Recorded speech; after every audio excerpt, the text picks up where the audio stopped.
Good afternoon, ladies and gentlemen. Welcome and thank you for joining the webinar on the Asian Water Development Outlook 2020. We would like to ask participants to kindly mute the speaker of your laptop or computer or mobile phone to avoid any disturbances during the webinar.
Ladies and gentlemen, we will now begin the webinar, so please kindly to prepare yourself.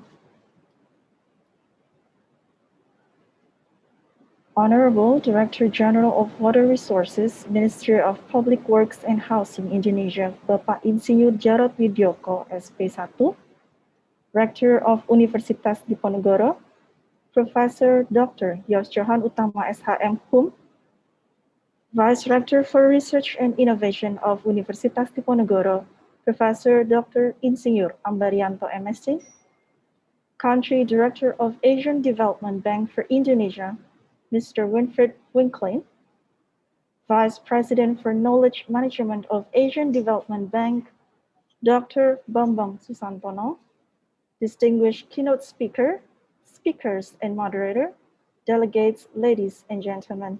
Assalamualaikum warahmatullahi wabarakatuh. Welcome and thank you for joining the webinar on the Asian Water Development Outlook 2020. I feel privileged to extend my warm welcome to all speakers and participants of the webinar. UNDIP-ADB International Webinar Series 2021 is a form of collaboration between Universitas Diponegoro and Asian Development Bank. And today's webinar on the Asian Water Development Outlook 2020 as a concern for around 1.5 billion people in rural areas and 600 million in urban areas in the Asia and the Pacific still lack adequate water supply and sanitation. Ladies and gentlemen, before starting the event, we would like to inform you the agenda or rundown of today's event.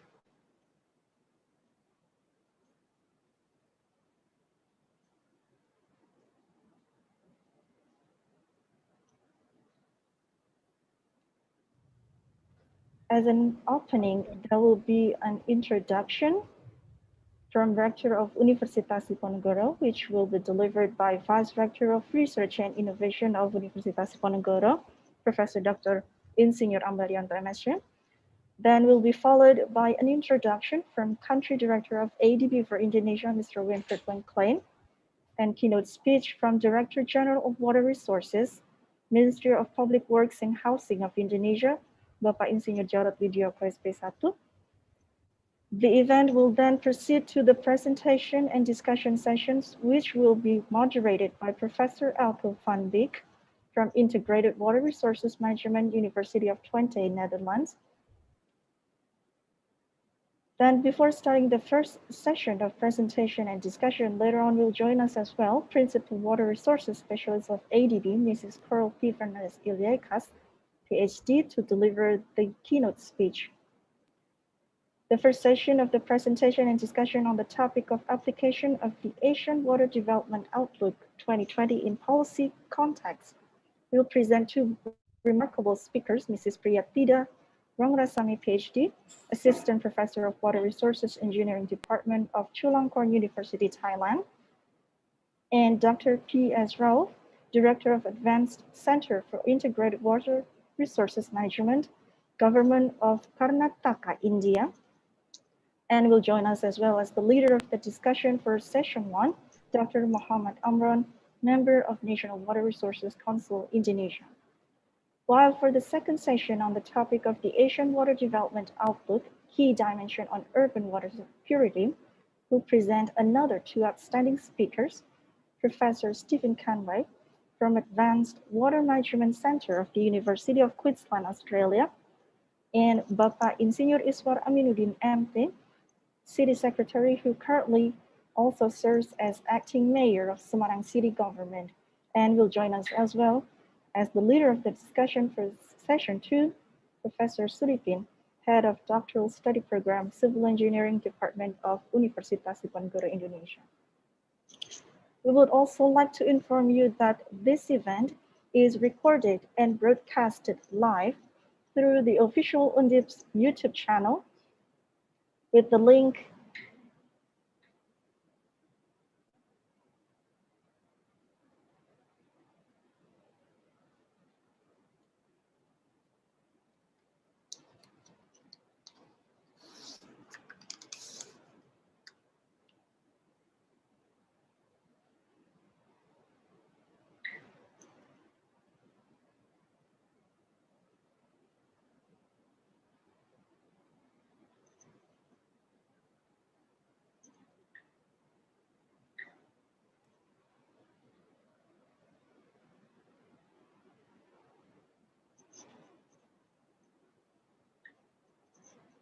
Okay, very well. We would also like to inform you that this event is recorded and broadcasted live through the official UNDIP's YouTube channel with the link as participants can see on the screen. Then for the e-certificate and early access to ADB's new ebook will be sent to you via email 2 weeks after the event.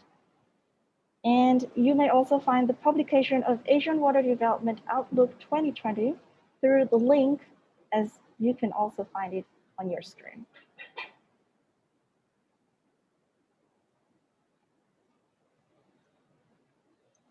Ladies and gentlemen, to commence the webinar, we would like to invite Rector of Universitas Diponegoro, which is represented by Vice Rector of Research and Innovation of Universitas Diponegoro, Professor Dr. Insinyur Ambarianto MSc, to deliver his welcoming remarks.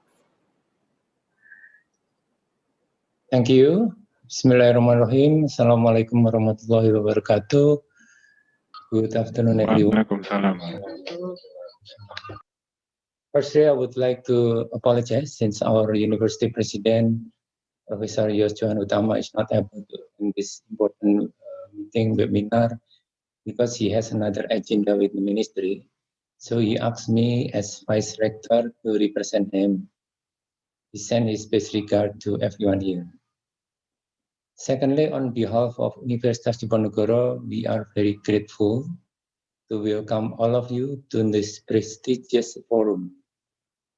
We sincerely welcome Mr. Winfried Wilplain and the ADB Country Director for Indonesia, distinguished speakers, moderator, Professor Wilco van Beek, and all participants from Indonesia and beyond.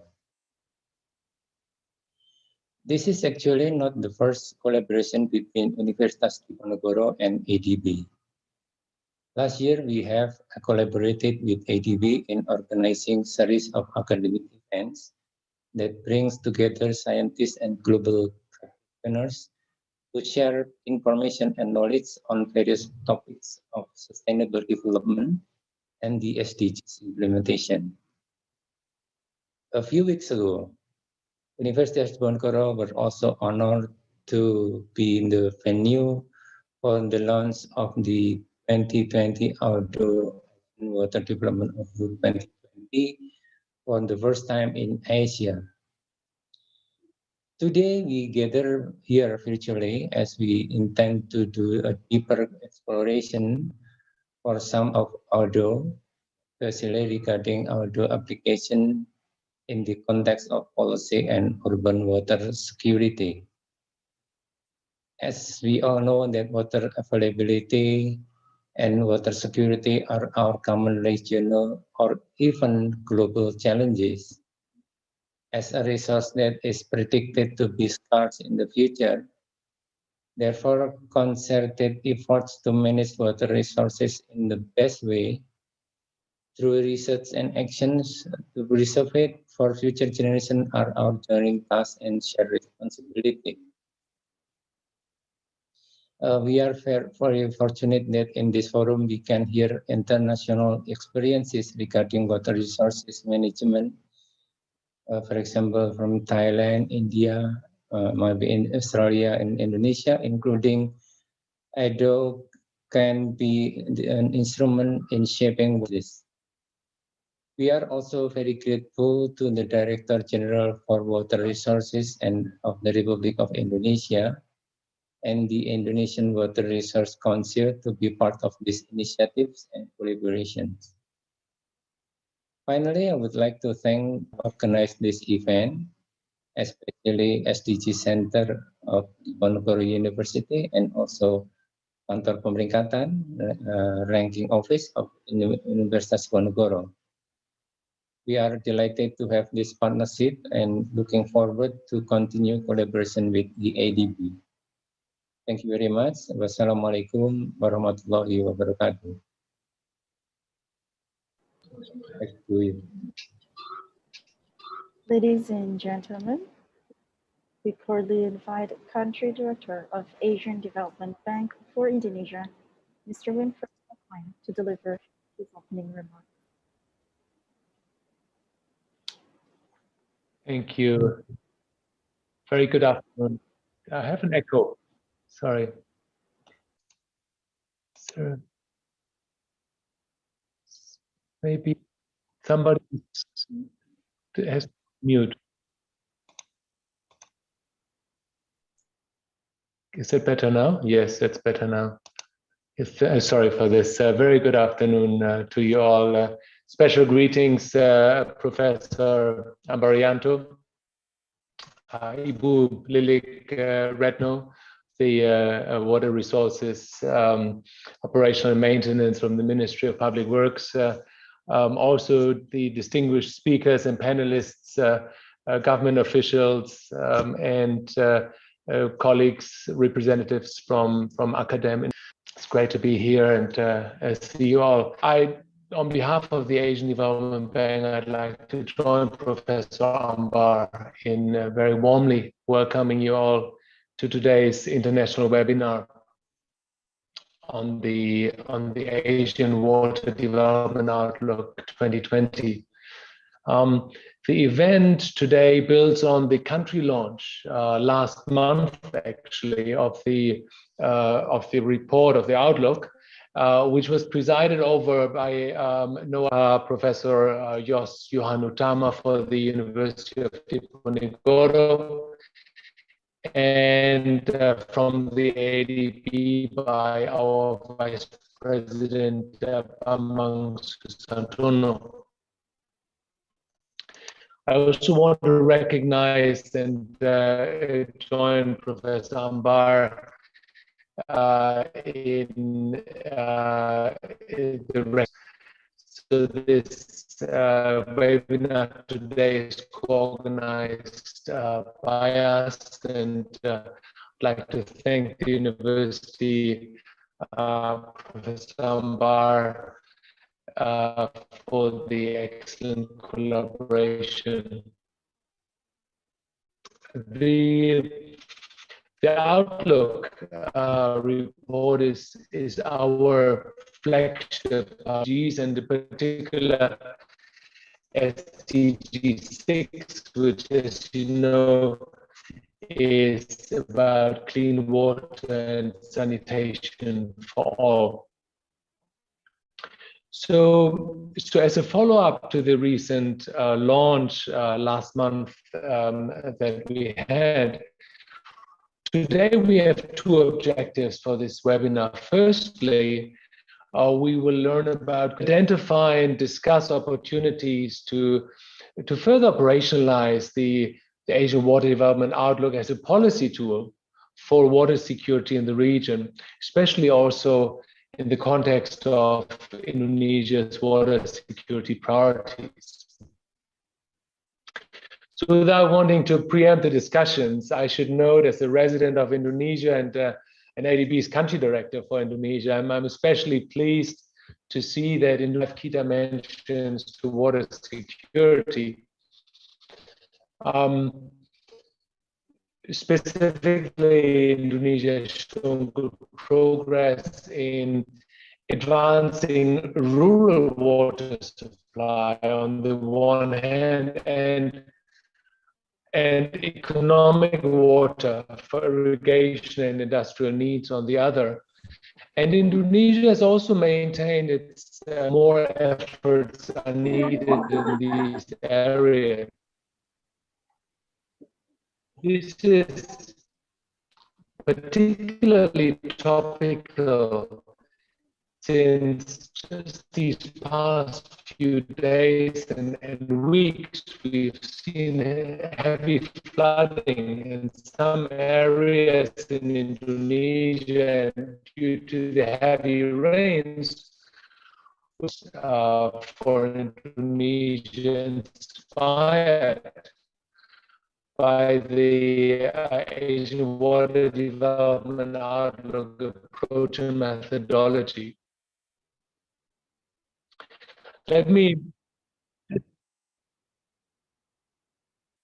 just also quickly emphasize that water security is a priority issue of public works and housing, and its efforts, for instance, to introduce integrated flood risk management in the North Java coastal area, which, as you know, is a central economic corridor. We are also assisting the area of water security, and as such, we really greatly appreciate our strong and long-term partnership with the Ministry of Public Works and Housing, as well as knowledge partners such as the University of Diponegoro. So without further ado, we have quite a packed agenda ahead of us today. Let me once again welcome you all and wish us very rich and productive discussions today. Thank you very much, and terima kasih.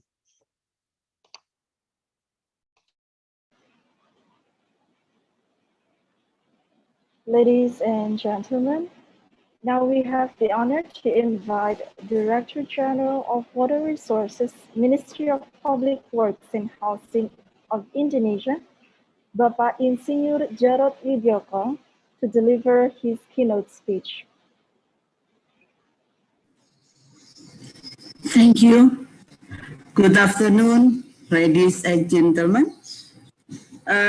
Greet and apologies from Bapak DG, because cannot join in this important international webinar because he has another agenda, important agenda also.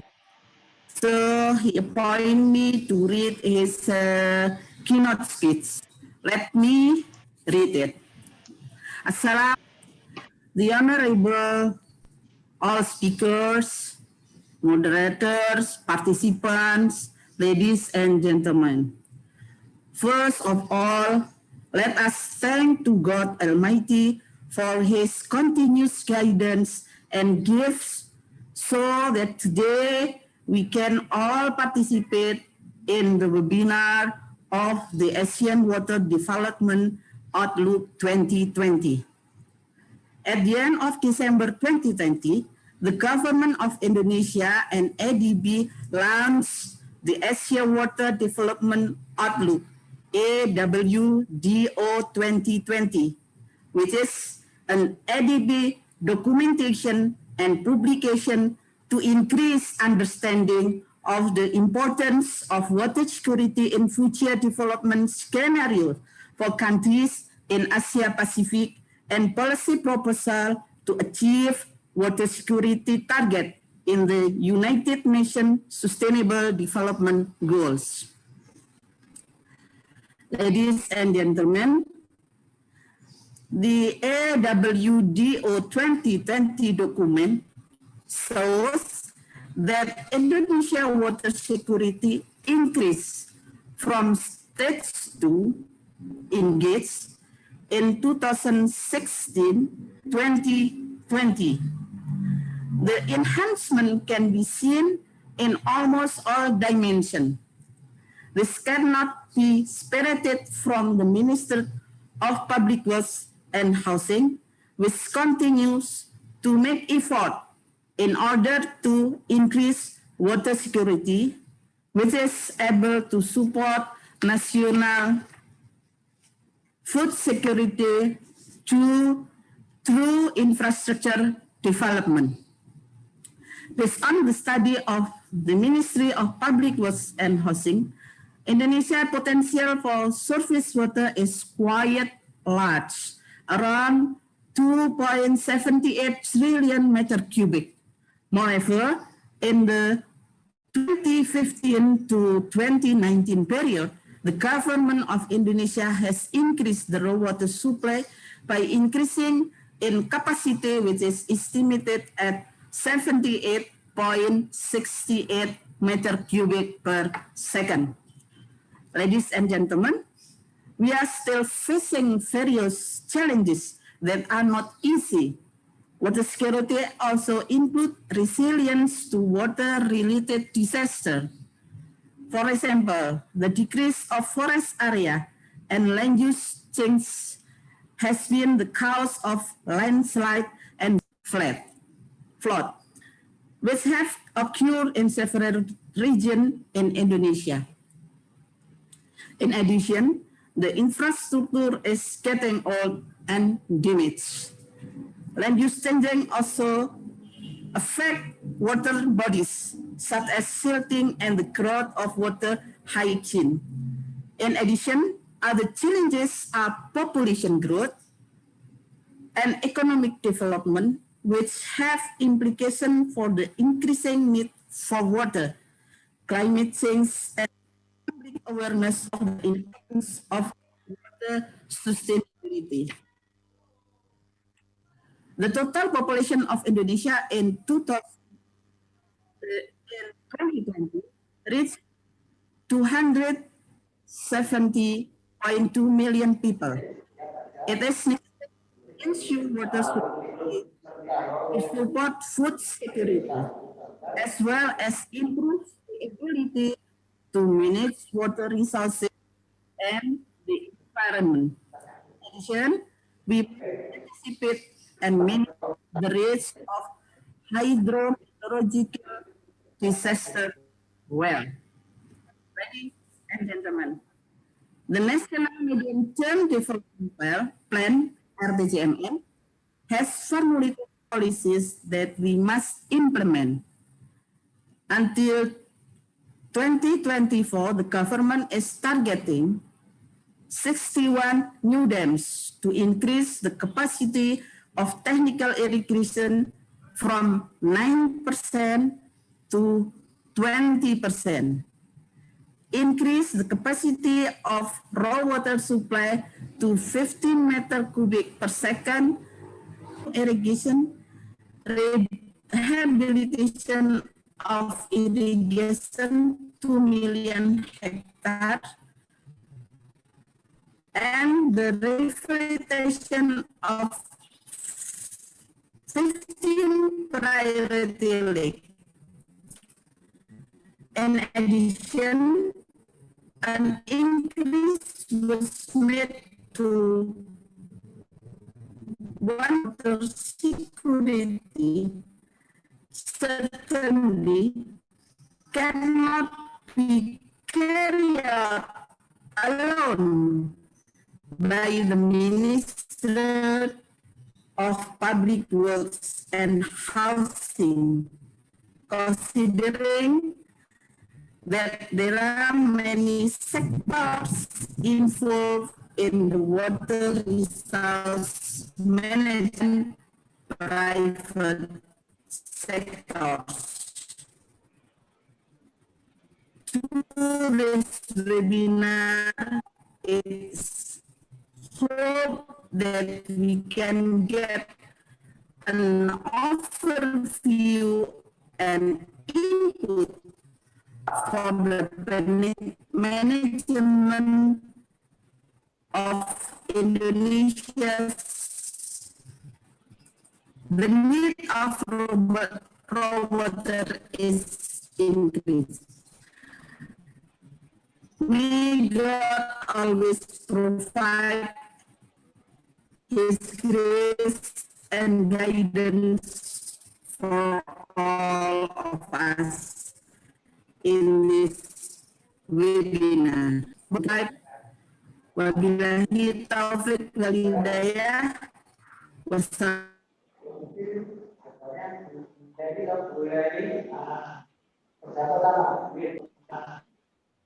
Ladies and gentlemen, we will now begin the Asian Water Development Outlook session. But before that, we would also like to inform you that we provide interpreting facility as well, especially for presentation from Bapak Insinyur Iswar Aminuddin. And to be able to use the facility, you may select the interpretation button provided. And now to start the session, we cordially invite Professor Elko van Beek from the Integrated Water Resources Management of University Twente, Netherlands, as the moderator. Thank you, Ibu, and thank you all for the opening remark presenters. It is an honor for me to moderate this webinar. I've lived in Indonesia for 4 years, and I'm very pleased to see the interest that Indonesia has in the ADO approach. As mentioned in the opening remarks, Indonesia is facing many challenges in the field of water resources, and in order to sustain the socio-economic development of the country, it is important that the water security is improved. And applying the ADO methodology might support this. My role as mediator is to guide you through the program. You've seen the program of the webinar and the objectives, and the objectives being shortly to learn about ADO, to see how ADO can influence policy making, and the third, to seek opportunities to operationalize ADO for Indonesian situation. So the first objective will be met by a scene-setting presentation on ADO that will give an overview of the ADO approach. And the second session, or actually session 1, is addressing the second objective, learn about best practices. For this, we have 2 case studies. And the second session is addressing objective number 3. And it will be followed by a question and answer session. And about this question and answer session, please, if you have questions during the presentation, put them in the chat box. We will pick them up. Maybe even if we have time after each of the 3 sessions, but otherwise we will collect them all and address them in the last Q&A session. So we start by the scene setting on ADO. This will be presented by Mrs.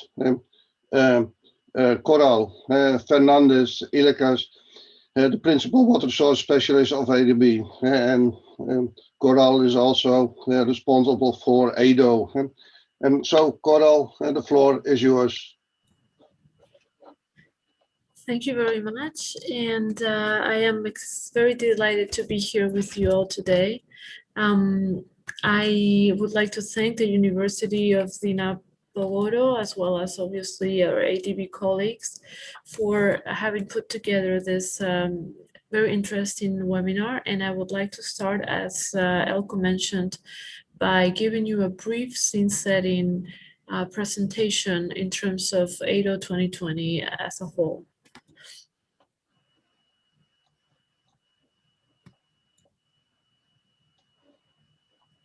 So, as I've mentioned, right now, the intent of the presentation is really to present the Asian Water Development Outlook 2020, which is aims to promote a methodology and a process that helps achieve water security in Asia and the Pacific, and of course, in this case, Indonesia. So the Asian Water Development Outlook is ADB's flagship publication for the water sector. We have by now 4 editions of it. The subsequent one in 2015, the next one in 2016, and the current one, which we launched globally in December of last year, but in Indonesia, as we will see next in January of this year, ADO 2020. The objectives of ADO 2020 are multiple, as you've heard by now. On the one hand, it is a communication tool on water security for the region and each country in the region. On the other hand, it really is a tool to inform and guide policy that reforms and investments. And again, we're extremely thankful to all our partners involved in the preparation of ADO 2020, which are listed on this slide. And the availability of different editions allow us to really compare water security through time.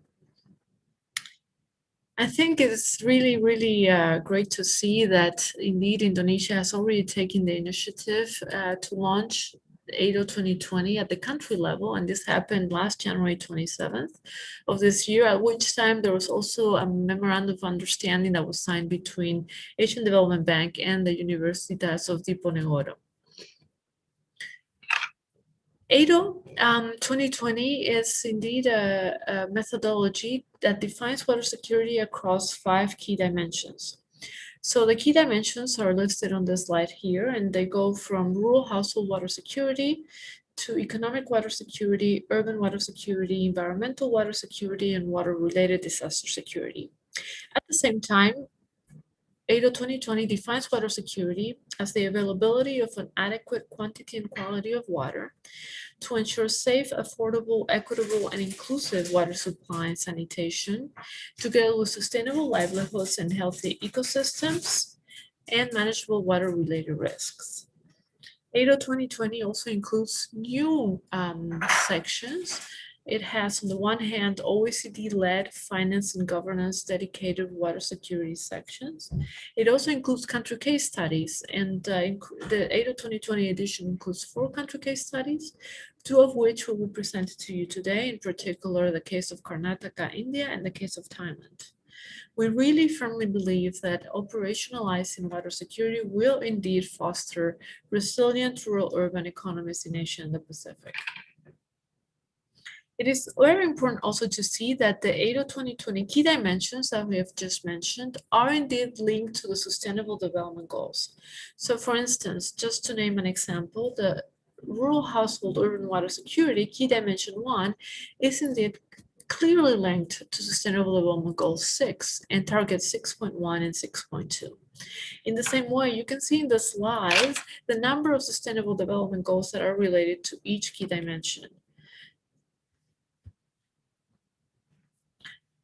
This slide here showcases how the countries in Asia Pacific are indeed scoring in terms of national water security according to the ADO 2020 methodology.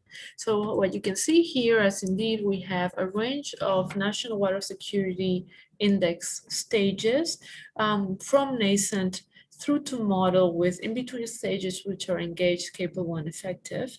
And you also see here that Indonesia scores among the capable countries in terms of water security.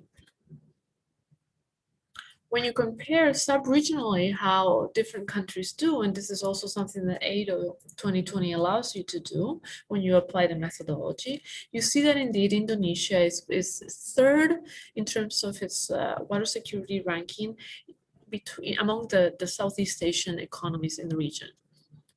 This graph also is able to show you how Indonesia and the other countries depicted here actually does in terms of the key dimensions of water security as well.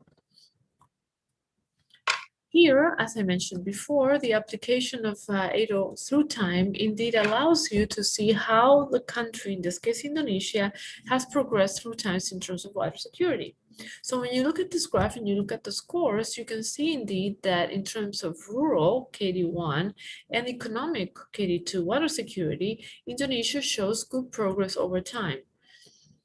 At the same time, you see that for the urban water security, Indonesia shows progress on the over time. It's fairly stable in that progress. The score, however, does not reflect further increases as expected, perhaps given that progress because of the urbanization process and the challenges posed by that. In terms of the environmental water security, we see that indeed there was good progress between 2013 and 2016. However, we have seen a lower score in 2020 that we believe has been the result of a lower assessment in terms of Indonesia's environmental governance.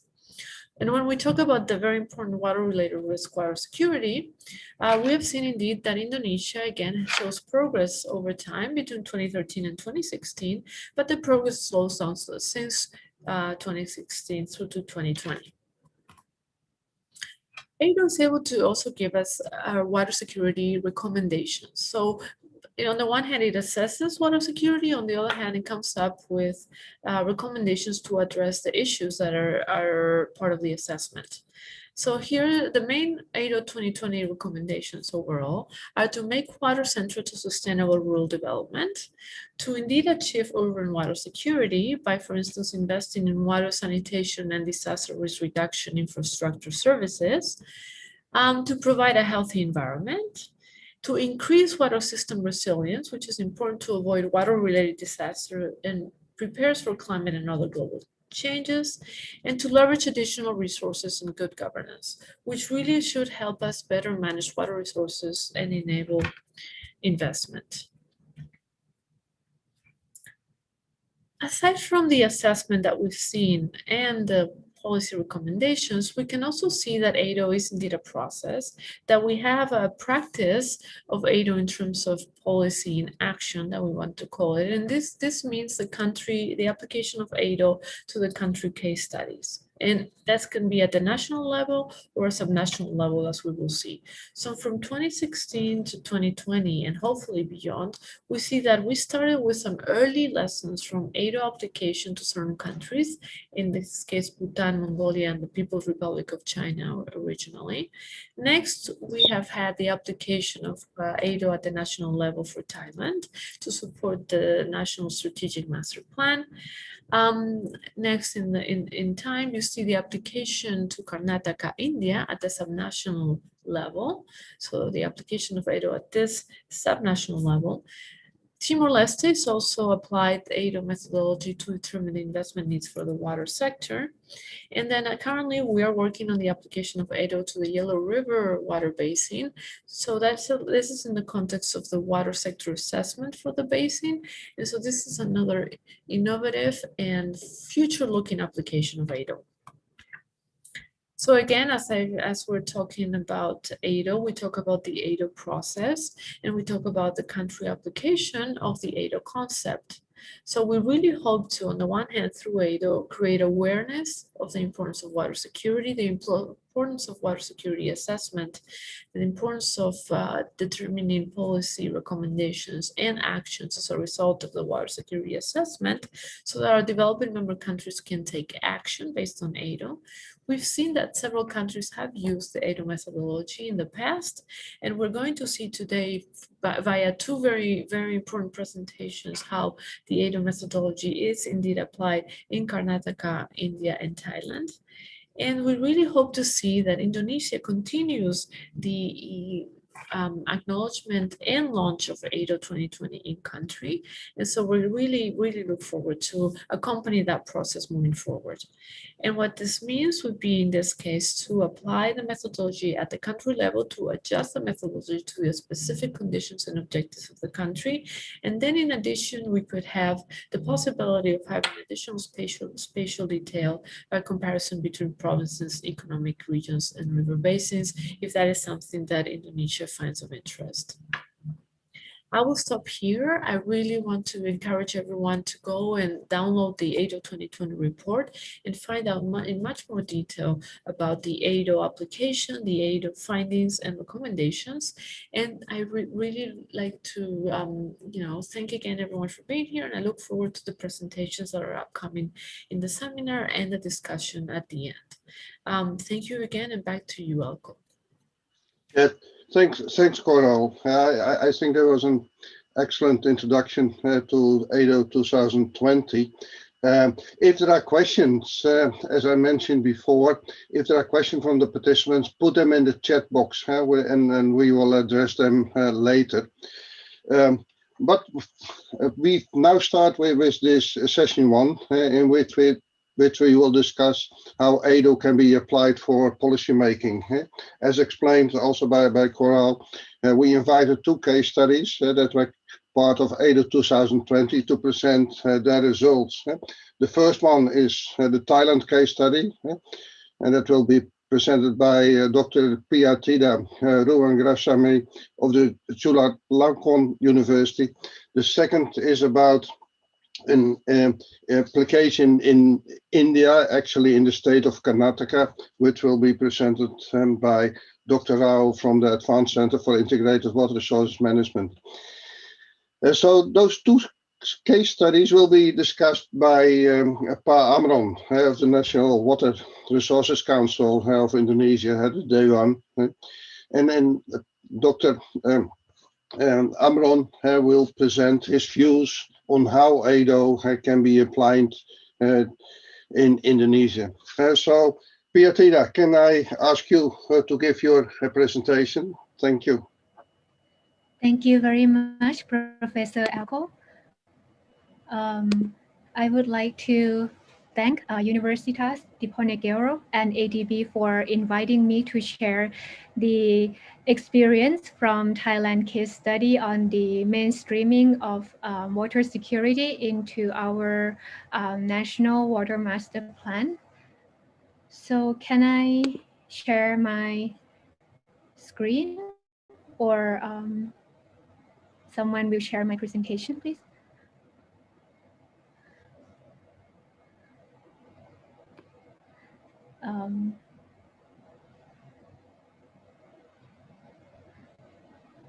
Yeah, we're working on it.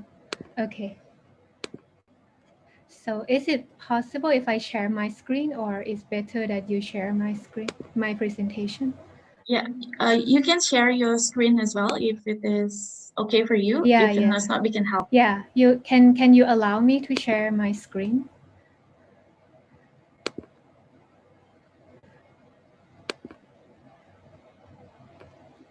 So we have been on the process of mainstreaming the ADO framework and also SDG into Thailand's national master plan. And we are very fortunate to have opportunity to work closely with ADB team and or the consultants on the process of developing the ADO 2020. So actually my role is to lead a research team in supporting the policy development. Okay.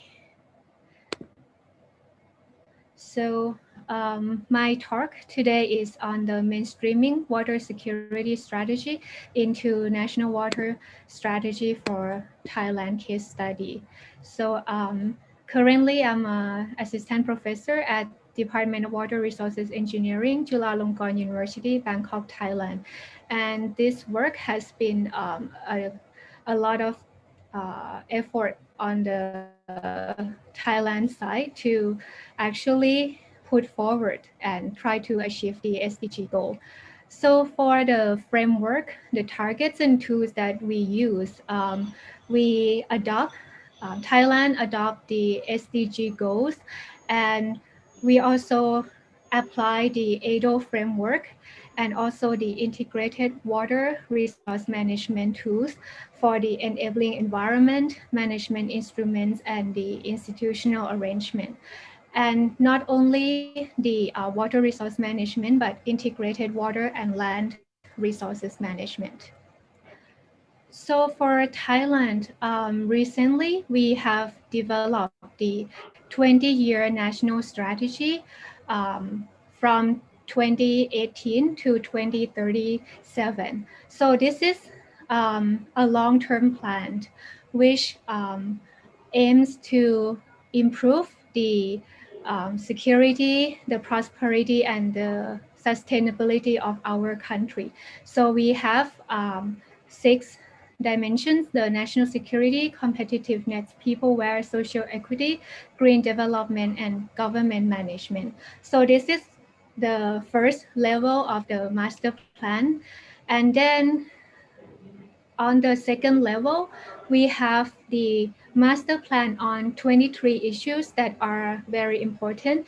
And the water system management is one of the 23 issues. So it's issue 19.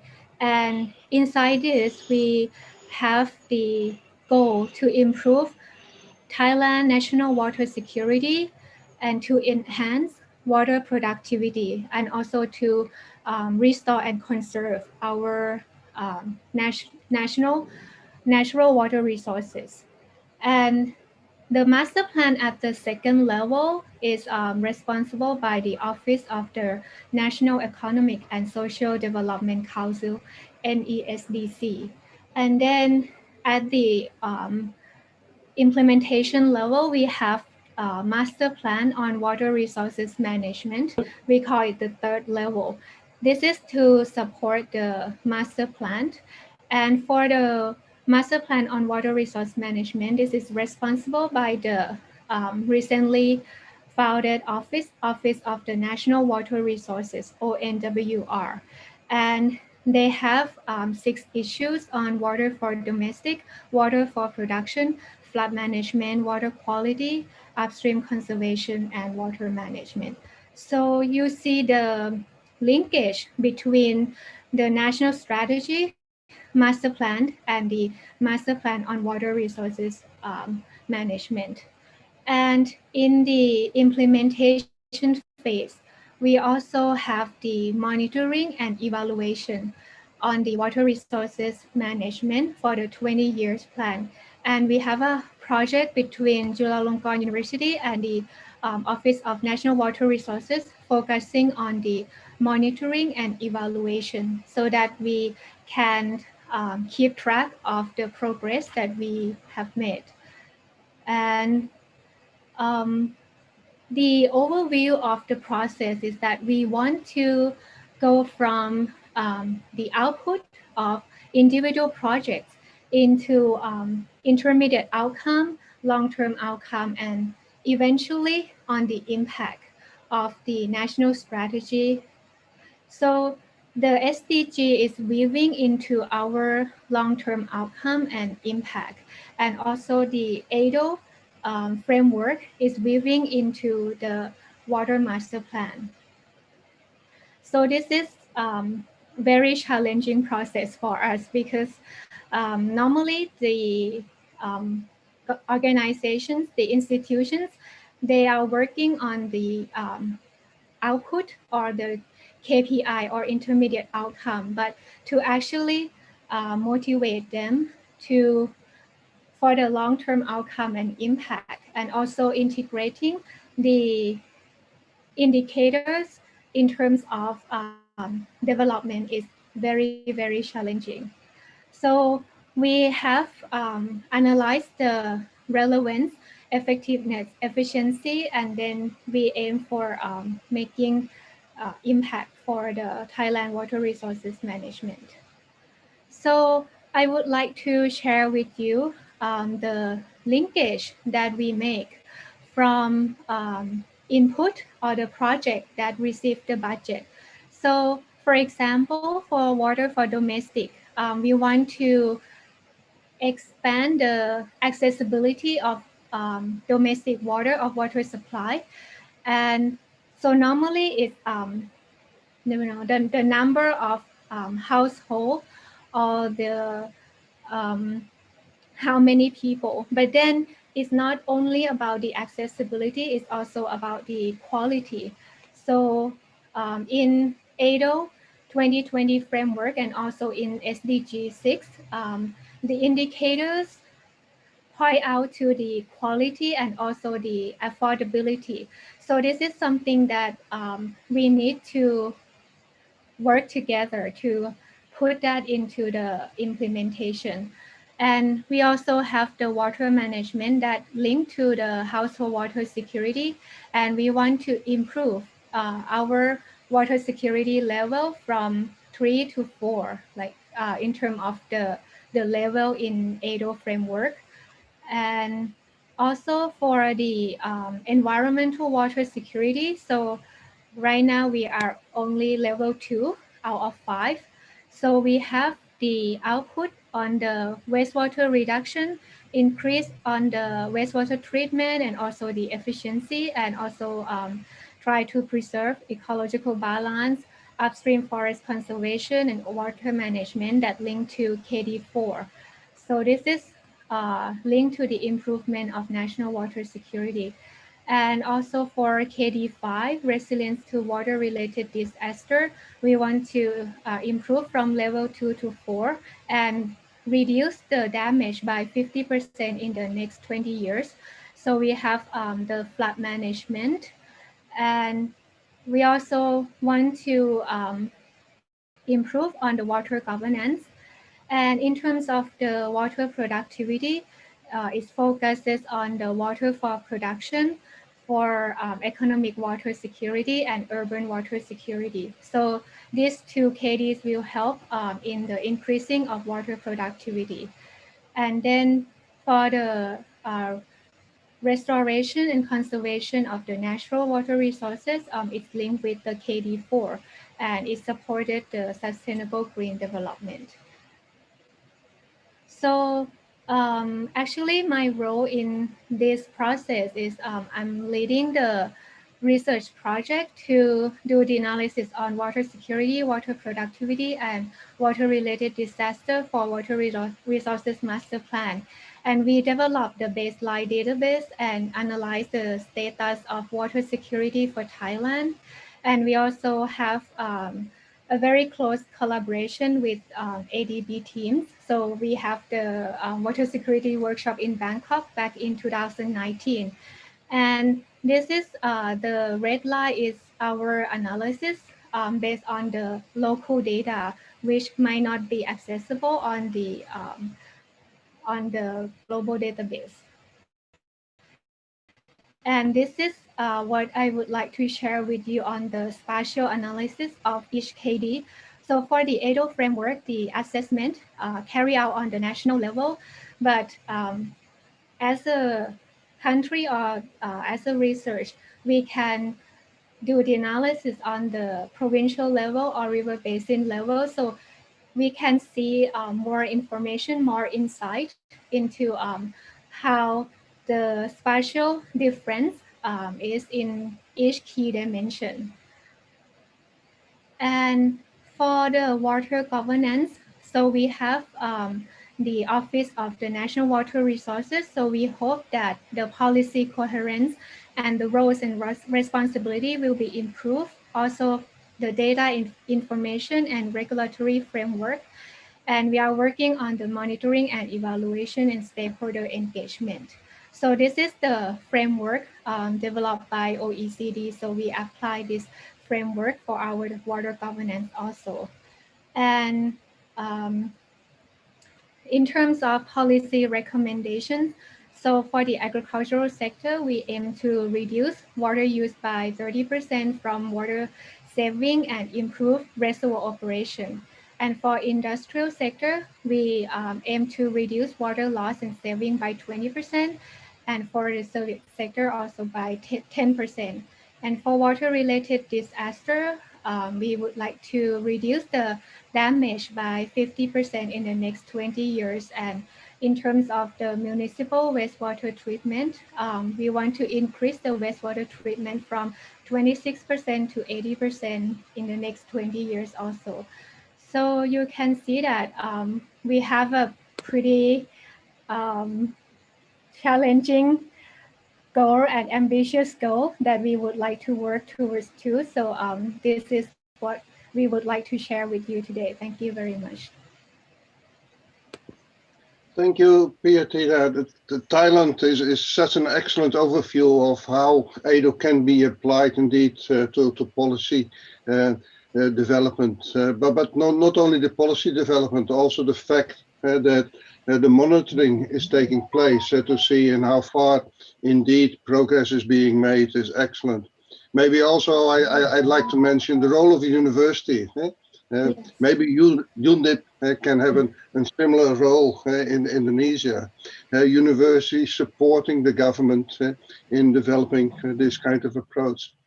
So let's continue with this other example in India. Dr. Rao, can you present your case? Yeah, thank you, Elko. Let me share my screen.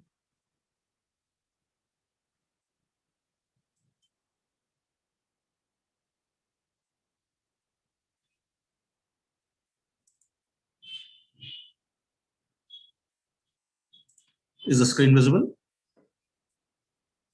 Yes, it's visible. Yeah.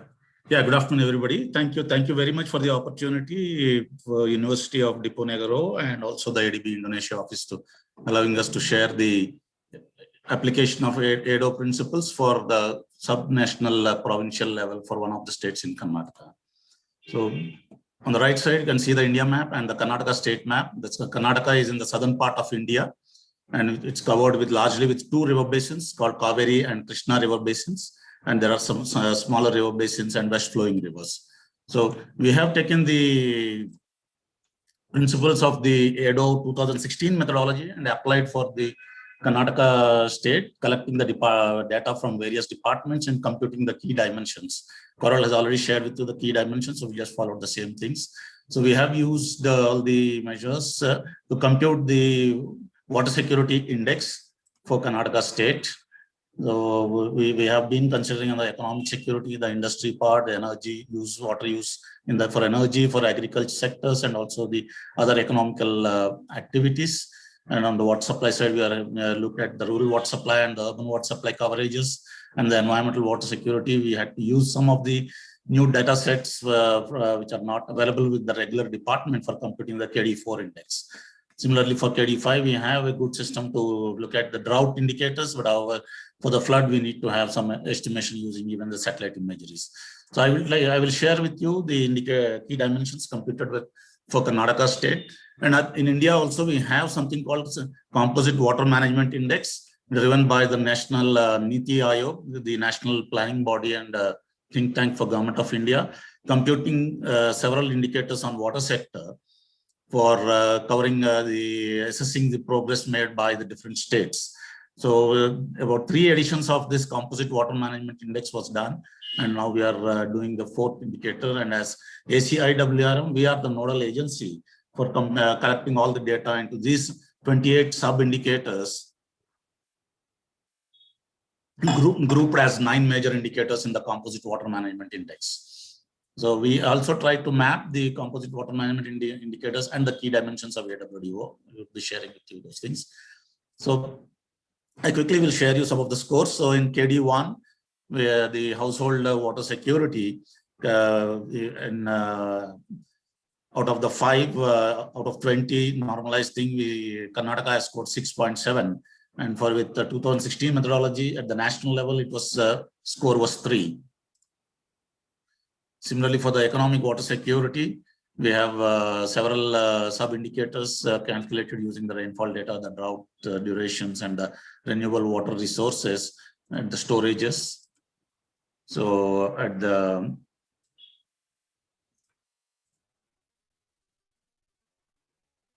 national level, the score is using the 2016 methodology, it was 11.38. Whereas for Karnataka, Iya, terus gimana? Kurang solo. Iya, caranya.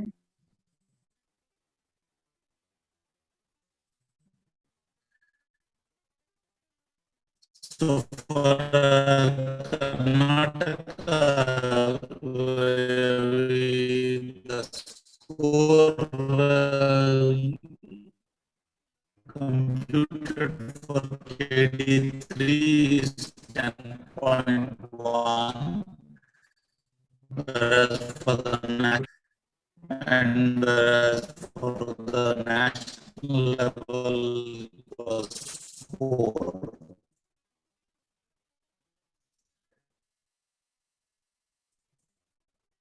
In the floods and droughts where the disaster related KD5, Karnataka scored 5.25. So we also participated in the activities from water governance,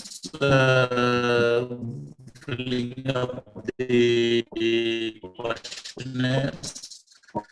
So the brief thing is that emerged out of the board already for governing the various regulations in both transnational, transboundary across the different places and also within the CWMI. Antian dari aku data dari AWDO indicators. This is how it is.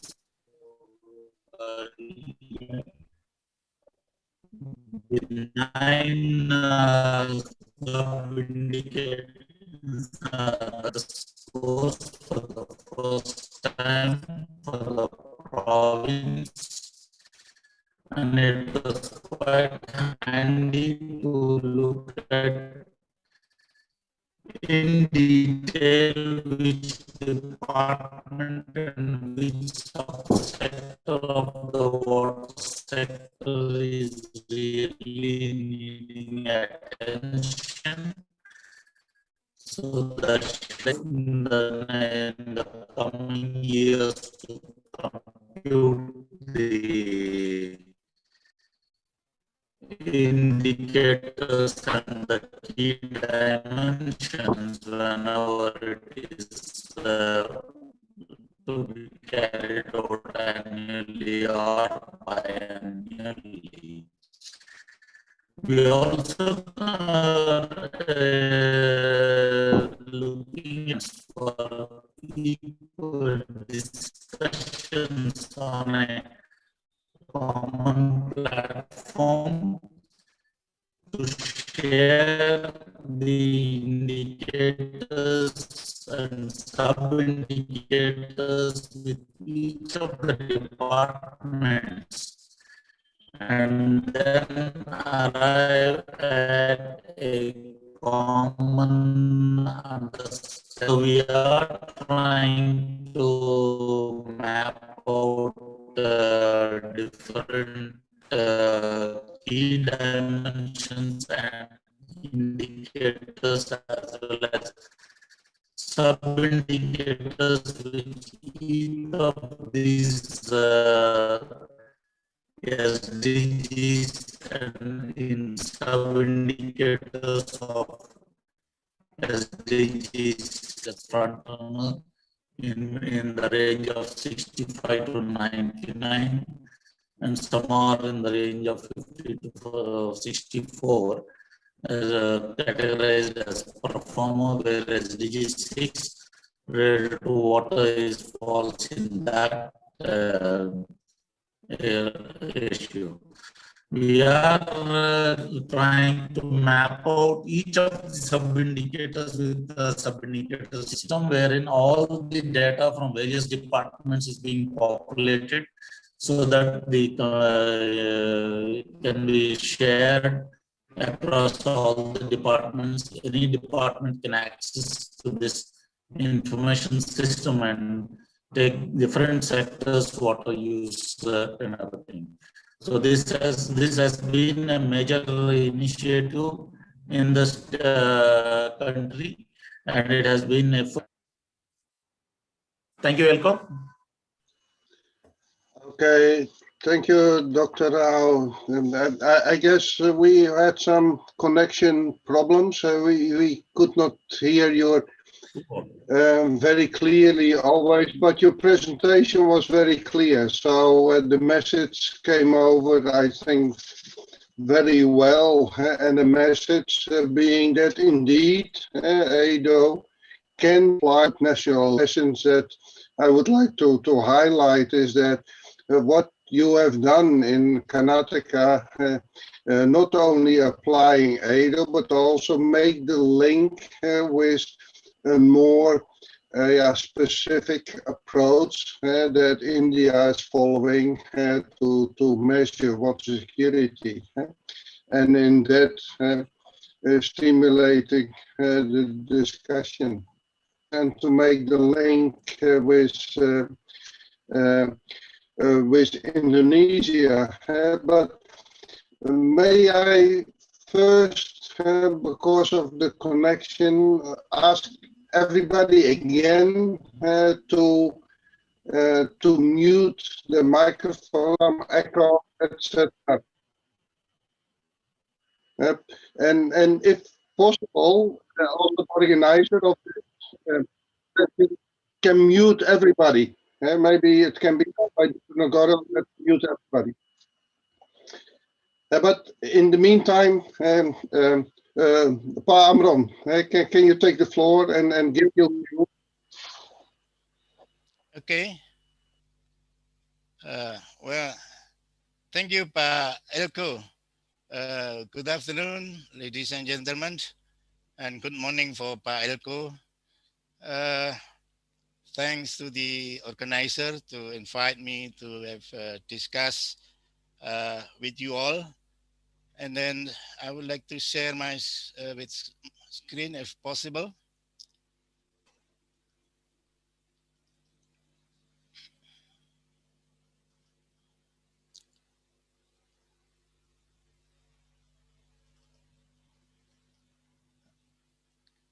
Can you see my screen? Yes. Okay, let me, okay. Well, I hope the connection is better. No, it's gone. Sorry about that. Where are they? Well, something's happened. Well, actually that put presentation is excellent presentation from Thailand. That is, let me check with my screen where it's gone. Can you share it one more time, sir? Yes, yes. Something happened with the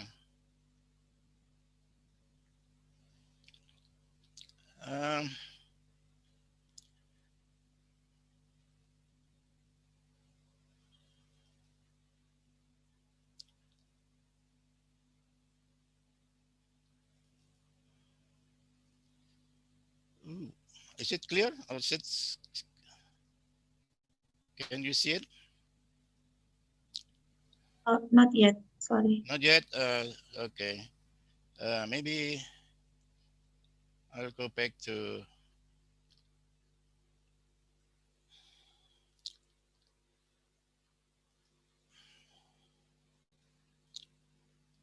Well, I should go out. But anyway, this is clear that the from Thailand, the advantages of the Thailand is linkages between water security strategy into Thailand master plan, and the from 20 years national strategy to master plan under national strategy. And then the water management issues identified, such as the improve national water security, to enhance national water productivity, and to recover water resources. From there, master plan and water resources plan defines domestic production, flood management, water quality, conservation, and water management. Interestingly, that water security for provinces also being determined. The second part of the presentation is talking about the water governance and decision processes. That some effectiveness, efficiency, and trust engagements identified. Several items need to be improved, also been mentioned.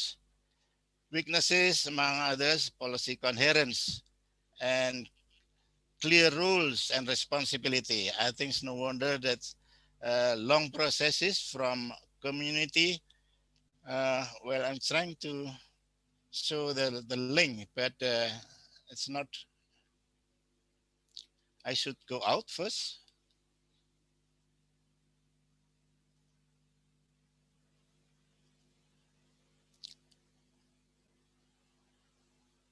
Well,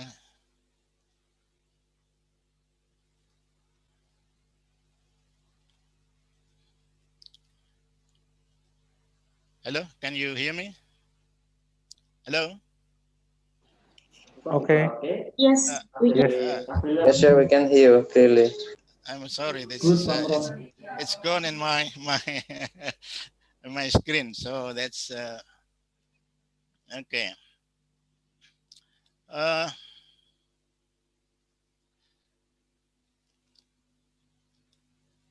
This is interesting enough that the weaknesses, among others, policy coherence and clear rule and responsibility.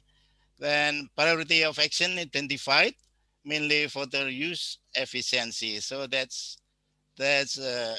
good. The auto and links with the national master plans as a good example from Thailand. The next is about the from Karnataka water development outlook. Also, that's using the auto key dimension 1. That's no wonder it's quite low.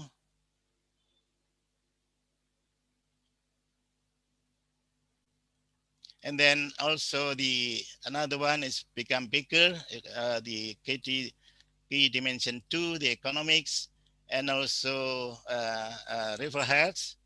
This is the key dimension 4. However, that key dimension 5 is slightly low. And then the next is about the composite water management index. This is the 8 dimensions, water resources availability, etc., and then come to the climate change adaptations. So that's for the policymakers. Is it easy to shape the new state water policy, articulating sub-indicator to be prioritized?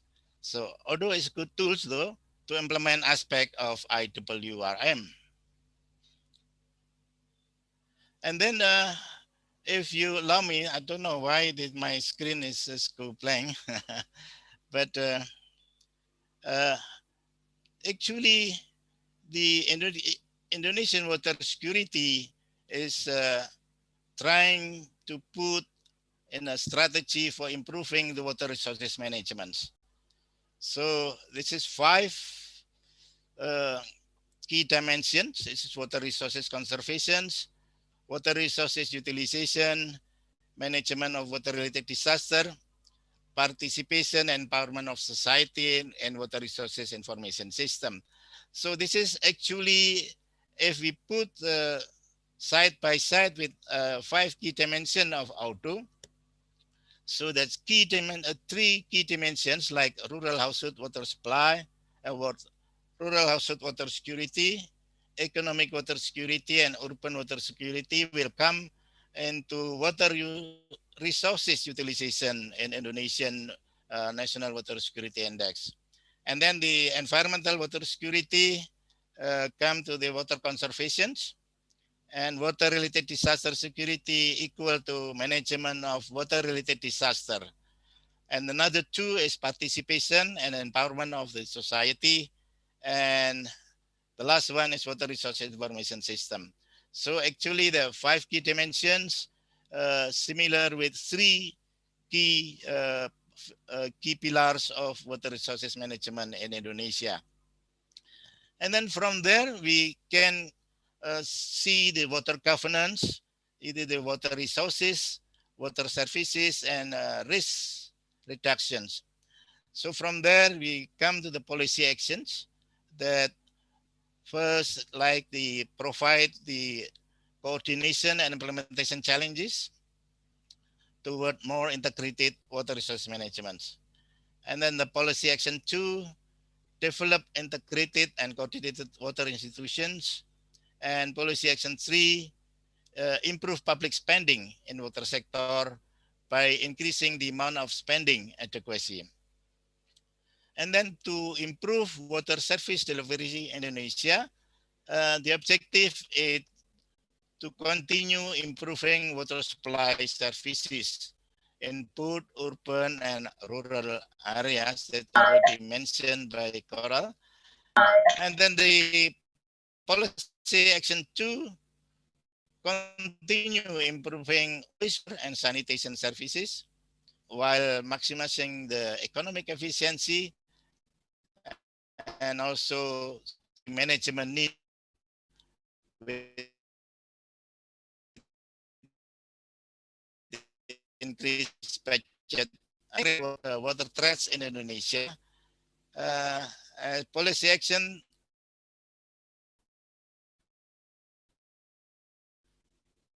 take series and to I think that my policy action is to mitigate aggravating groundwater over exploitations. I think that one question from the audience about the groundwater here that we would like to also mitigation of the over exploitation of groundwater. And then policy action 2, improve resiliency. Several action that's similar to the two countries above, the Thailand and India, that from the auto we put into the national water and the governance. That is my discussion to you. I hope my voice still clear, although my presentation is likely hindered. Thank you, Pak Elko. Thank you, Pak Amron. Yes, indeed, a pity that your presentation was not there, but we will share the with everybody after this session. So, what is challenging to see in Indonesia is the fact that Indonesia picked up this approach, also make the link with the activities of Indonesia. So I do have an echo at this moment, so I'll keep it short. I don't know.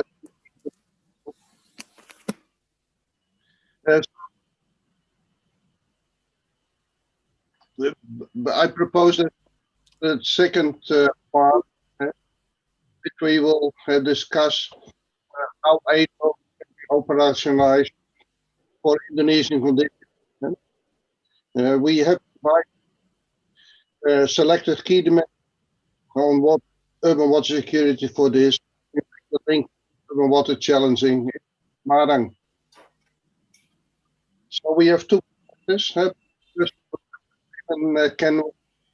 Who is the intellectual father of methodology from the University of Australia. Next part Amin Adun, the city of Semarang, and mayor who he challenges Semarang.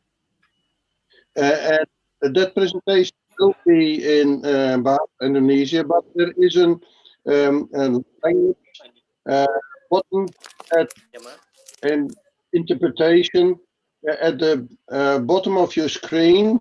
So for those ones that cannot follow the Bahasa Indonesian part, they can use push the interpretation and they can follow the English version.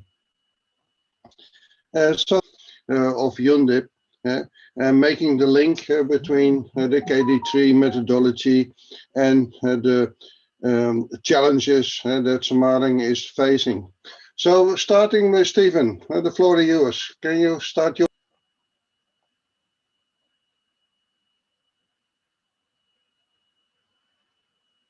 Thank you very much, Elko. Can you hear me okay?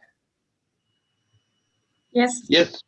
Okay. I'm here in Australia. Behind me in the background is a lake of recycled wastewater, which we have at the university. There's just a little echo. Can anyone hear that? I'm not sure if I could ask if everyone's muted. Thank you. Yeah, I think that's slightly echo, but I'll keep going if it's not troubling you.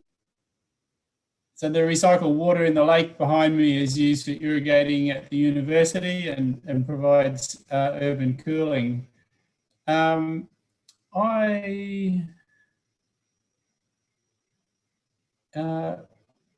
everyone see the slide now? Managing urban water security, and thank you to Asian Development Bank and in Indonesia for the invitation to present on managing so the 2016 and 2020, and our university has also done it back to 2013.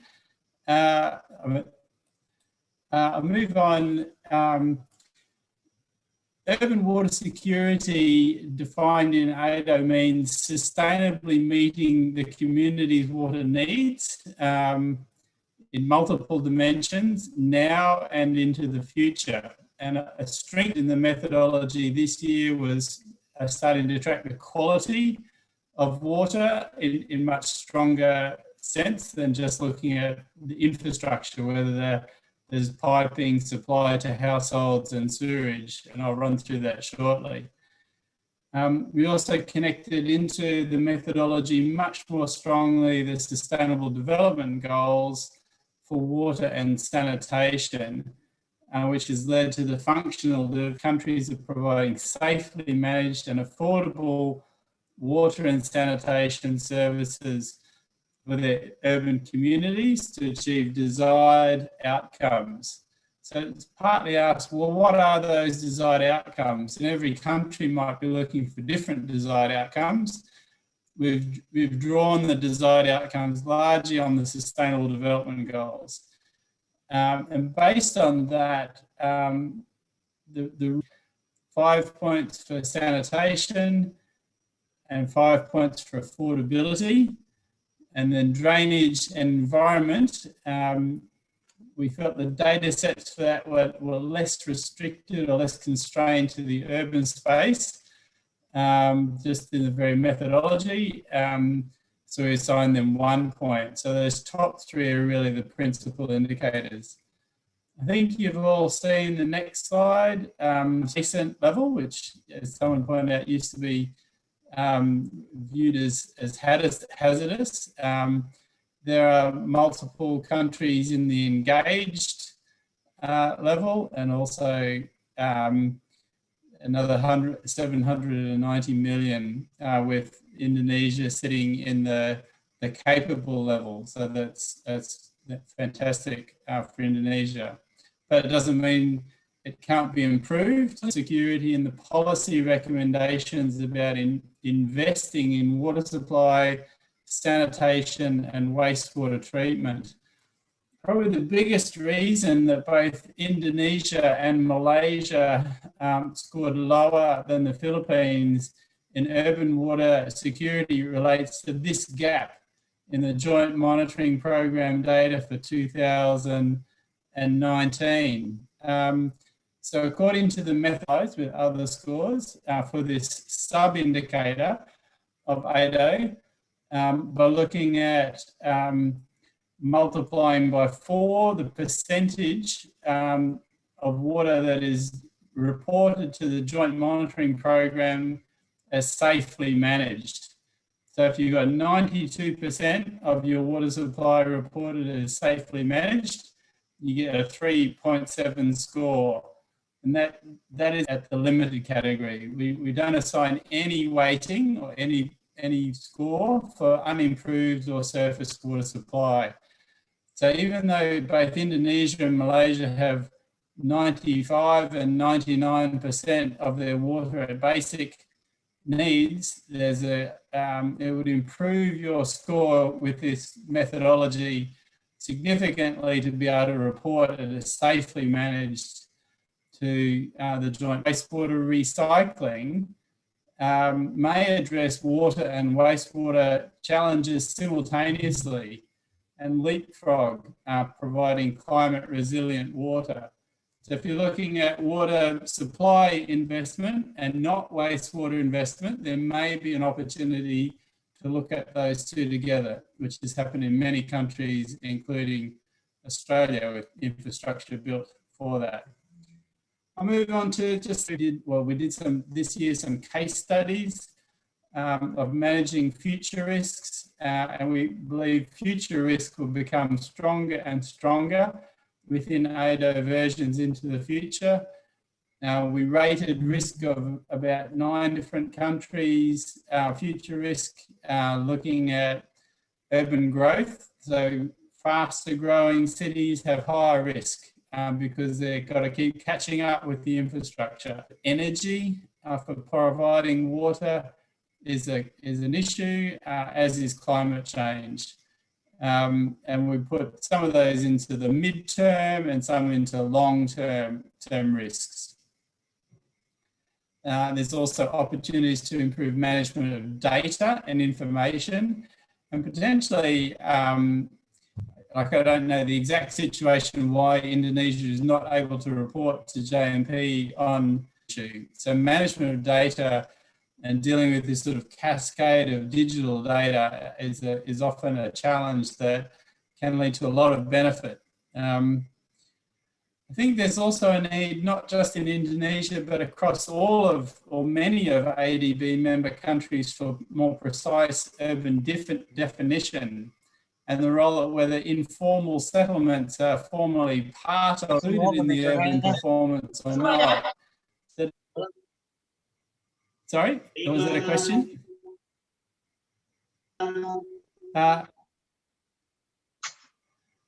So looking at urban water security, the definitions of the urban space,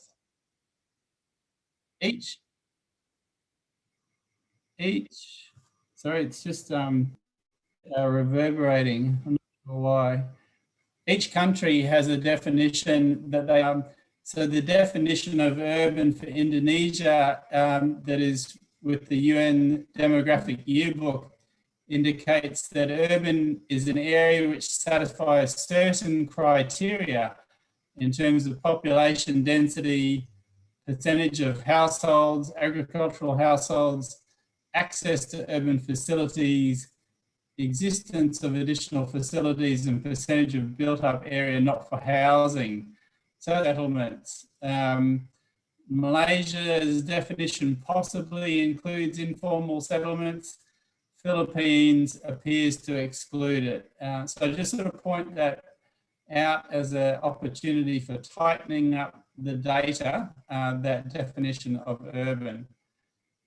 Briefly, I wanted to say, and I know I'm nearly out of time, that there are many urban water security solutions. So the Globe, that's which I've put the link here, the Global Water Resources Program has the Global Water Partnership also has a integrated water management toolbox.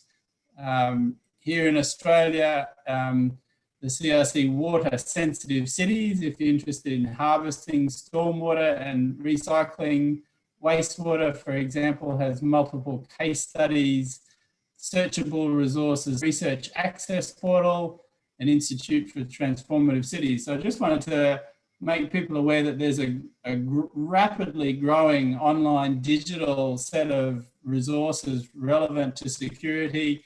What is still needed is local capacity and local knowledge to apply those solutions into the local environment with the right level of governance. And for my last slide, this is perhaps a pet of mine, which include information on water security.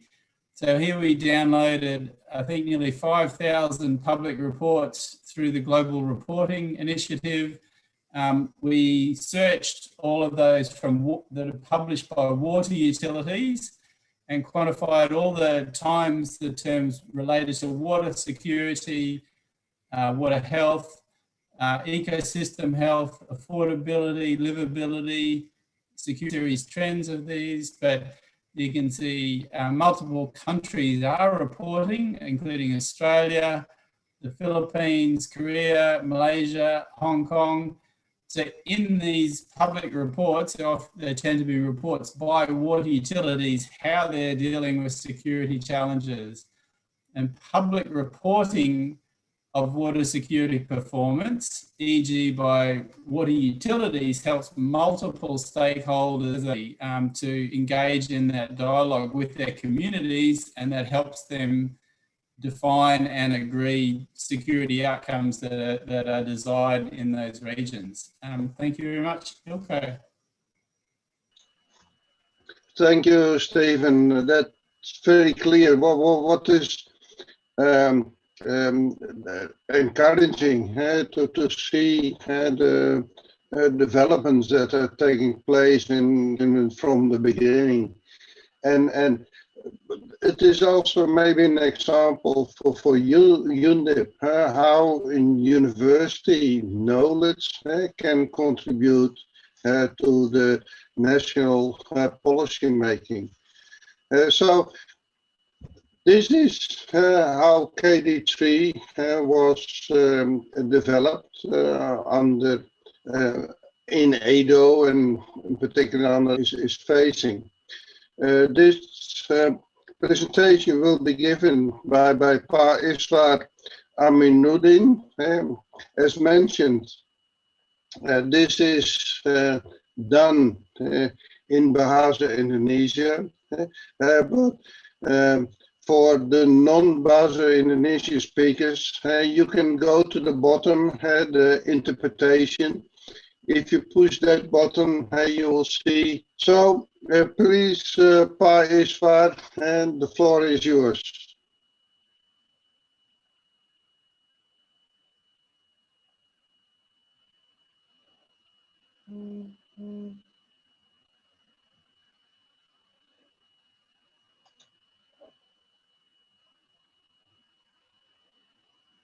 Pa Iswar?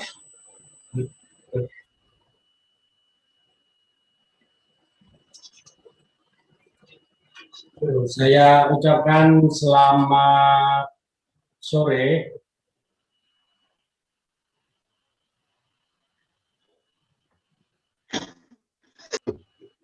pada Bapak Ibu sekalian. Saya Kepala Bapeda Semarang mewakili Bapak Insinyur Iswar Aminuddin Kt selaku Sekretaris Daerah. Masih ada hal yang penting untuk diselesaikan. Mohon izin dari Kota Semarang ingin menyampaikan paparan berkait dengan pengelolaan air perkotaan di Kota Semarang. Kami info tentang Semarang, sistem drainase Semarang, penyediaan air bersih, dan yang terakhir informasi sanitasi dan air limbah di Kota Semarang. Sekilas info untuk Kota Semarang. Kota Semarang sebagai ibu kota Provinsi Jawa Tengah. Kota Semarang sebagai ibu kota provinsi memiliki luas wilayah sebesar 373,3 km persegi, ada 16 kecamatan, dan 177 penduduk kami 1,8.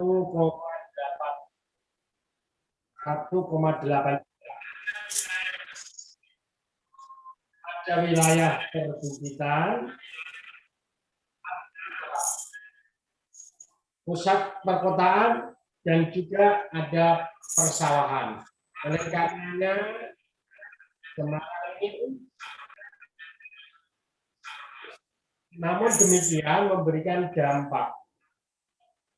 Rentetan yang muncul dari peta yang dapat kami inventaris, isu-isu keairan akan menjadi mengemuka ketika muka laut naik, ambles tanah atau land subsidence-nya, banjir dan rob, dan juga longsor penduduk menjadikan sebab penting untuk memperhatikan kebutuhan akan air bersih. 4 hal itu akan menjadi persoalan mendasar di dalam mengelola air. Master plan kami terkait dengan sistem tata Semarang, sistem mangkang yang terdiri atas subsistem Kali Mangkang, subsistem Kali Beringin. Ada juga drainase sistem Semarang Barat. Ini sudah kita selesaikan baik di Kali Tuburjo, Kali Silanda, Kali Ciangker, dan juga sistem Bandara Ahmad Yani. Sistem banjir kanal barat, subsistem kali Bulu, subsistem kali Asin, subsistem kali Semarang, subsistem kali Baru, kali Bandarharjo, kali Simpang 5, dan kali Banger. Itu berada di wilayah tengah, sedangkan di wilayah timur ada kali Babon serta kali Pedunungan. 19 subsistem itu menjadi penting untuk dikelola agar mana air berfungsi untuk semuanya. Konsep penanganan banjir di Kota Semarang ditata dengan alur-alur pada sungai yang sudah ada tadi. Nah, curah hujan yang muncul juga harus bisa terkelola.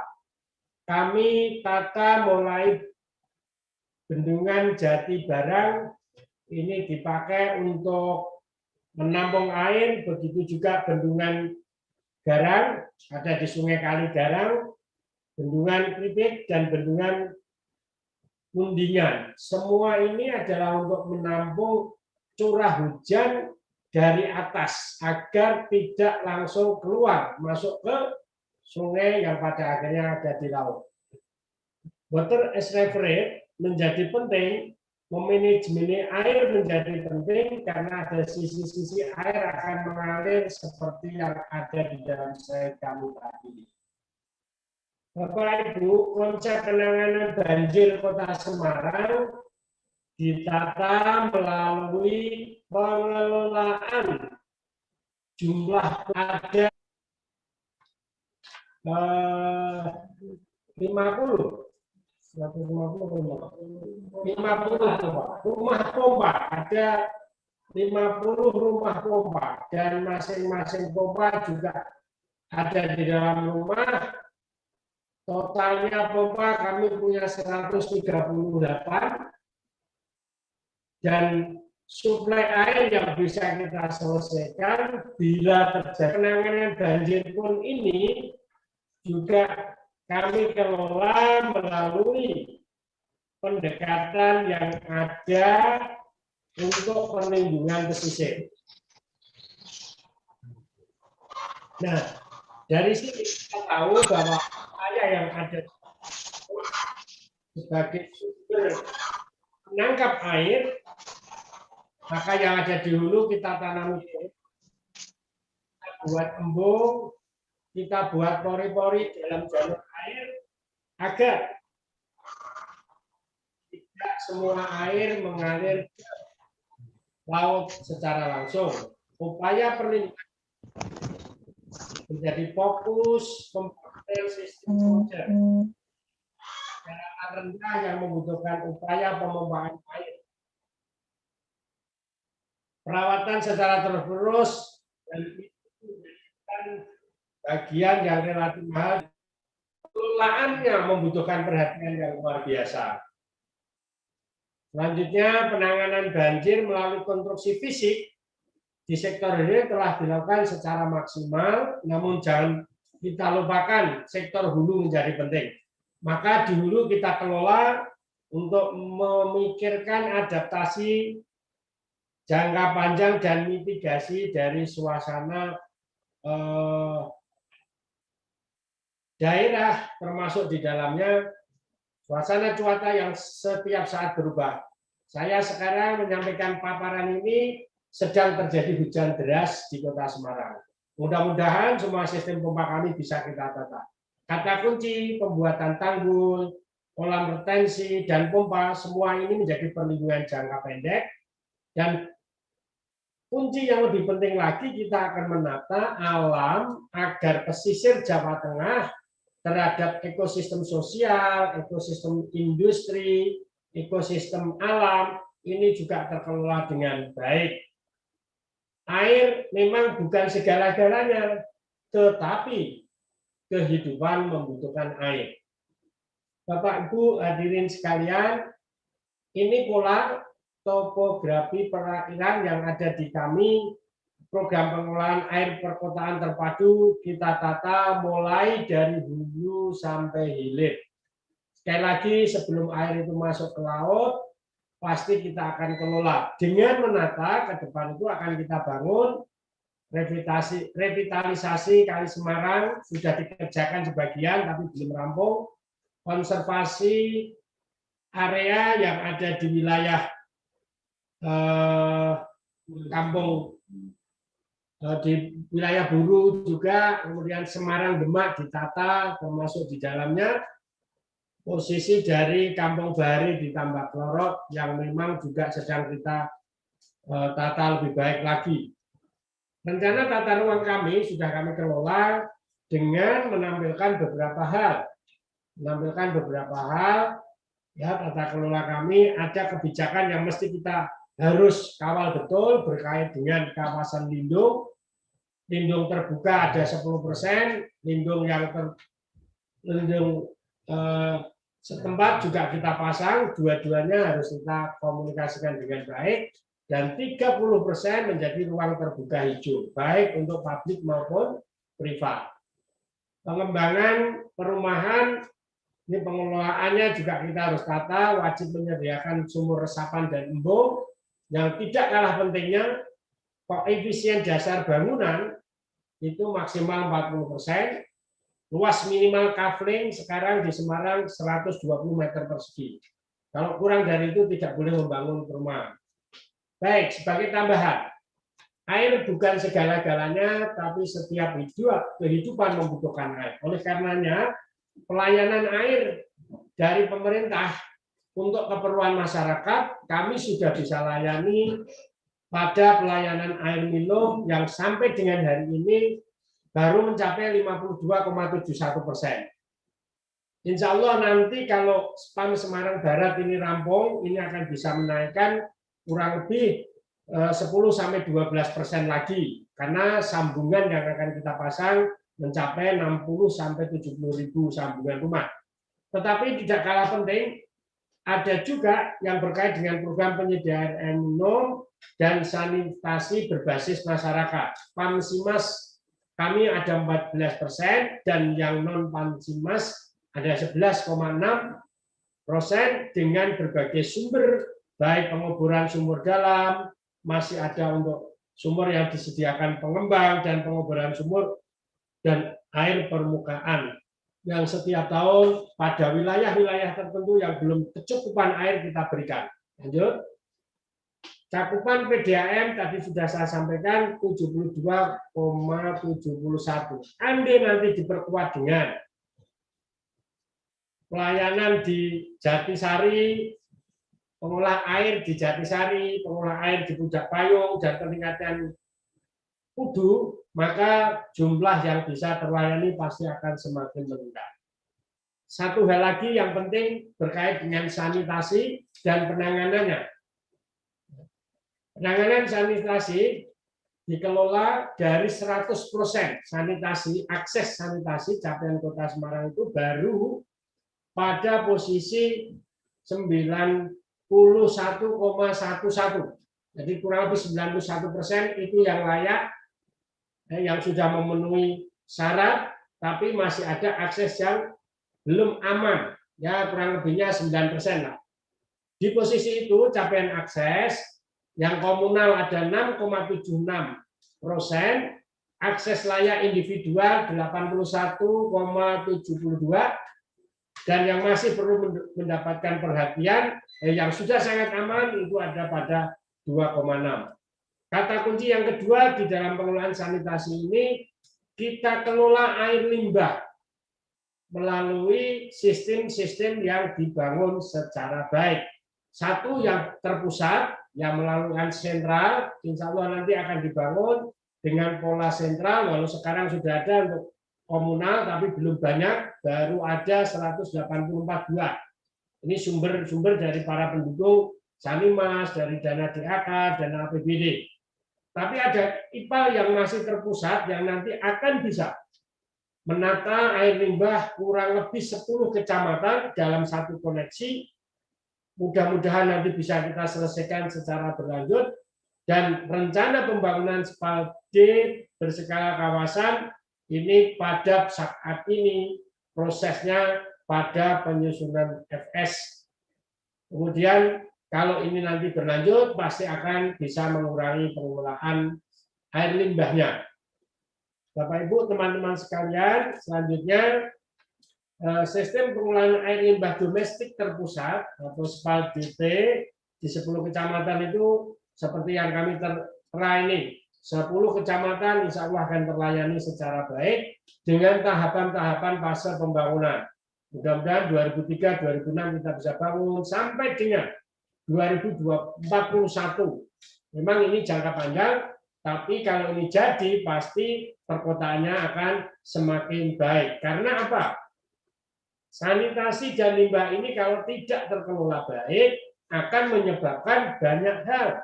Salah satunya dampaknya terhadap air yang untuk kebutuhan manusia, lebih jauh dari itu dampak kesehatan. Itulah menjadi pentingnya kita mengelola limbah yang ada di air limbah kita. Saya kira itu sebagai tambahan informasi kepada Ibu Bapak sekalian. Terima kasih, mohon maaf. Assalamualaikum warahmatullahi wabarakatuh.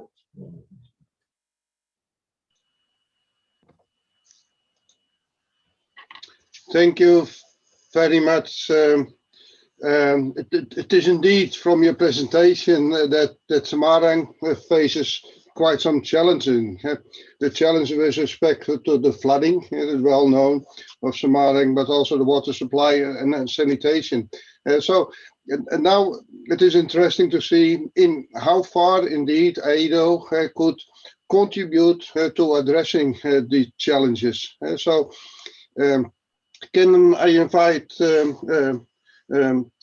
Professor Suripin to give his discussion on this. Thank you. Thank you, Pak Elku. And thank you to the organizer. Good afternoon, ladies and gentlemen. I would like to give a short discussion for both presenters. Let I share my screen, my short screen.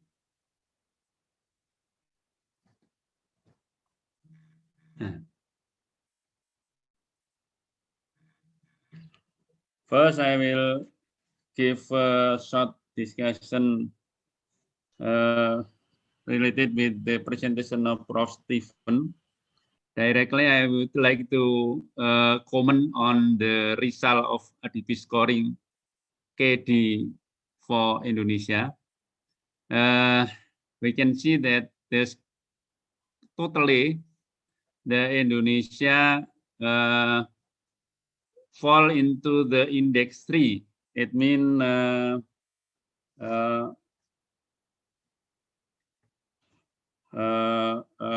in the middle or moderate.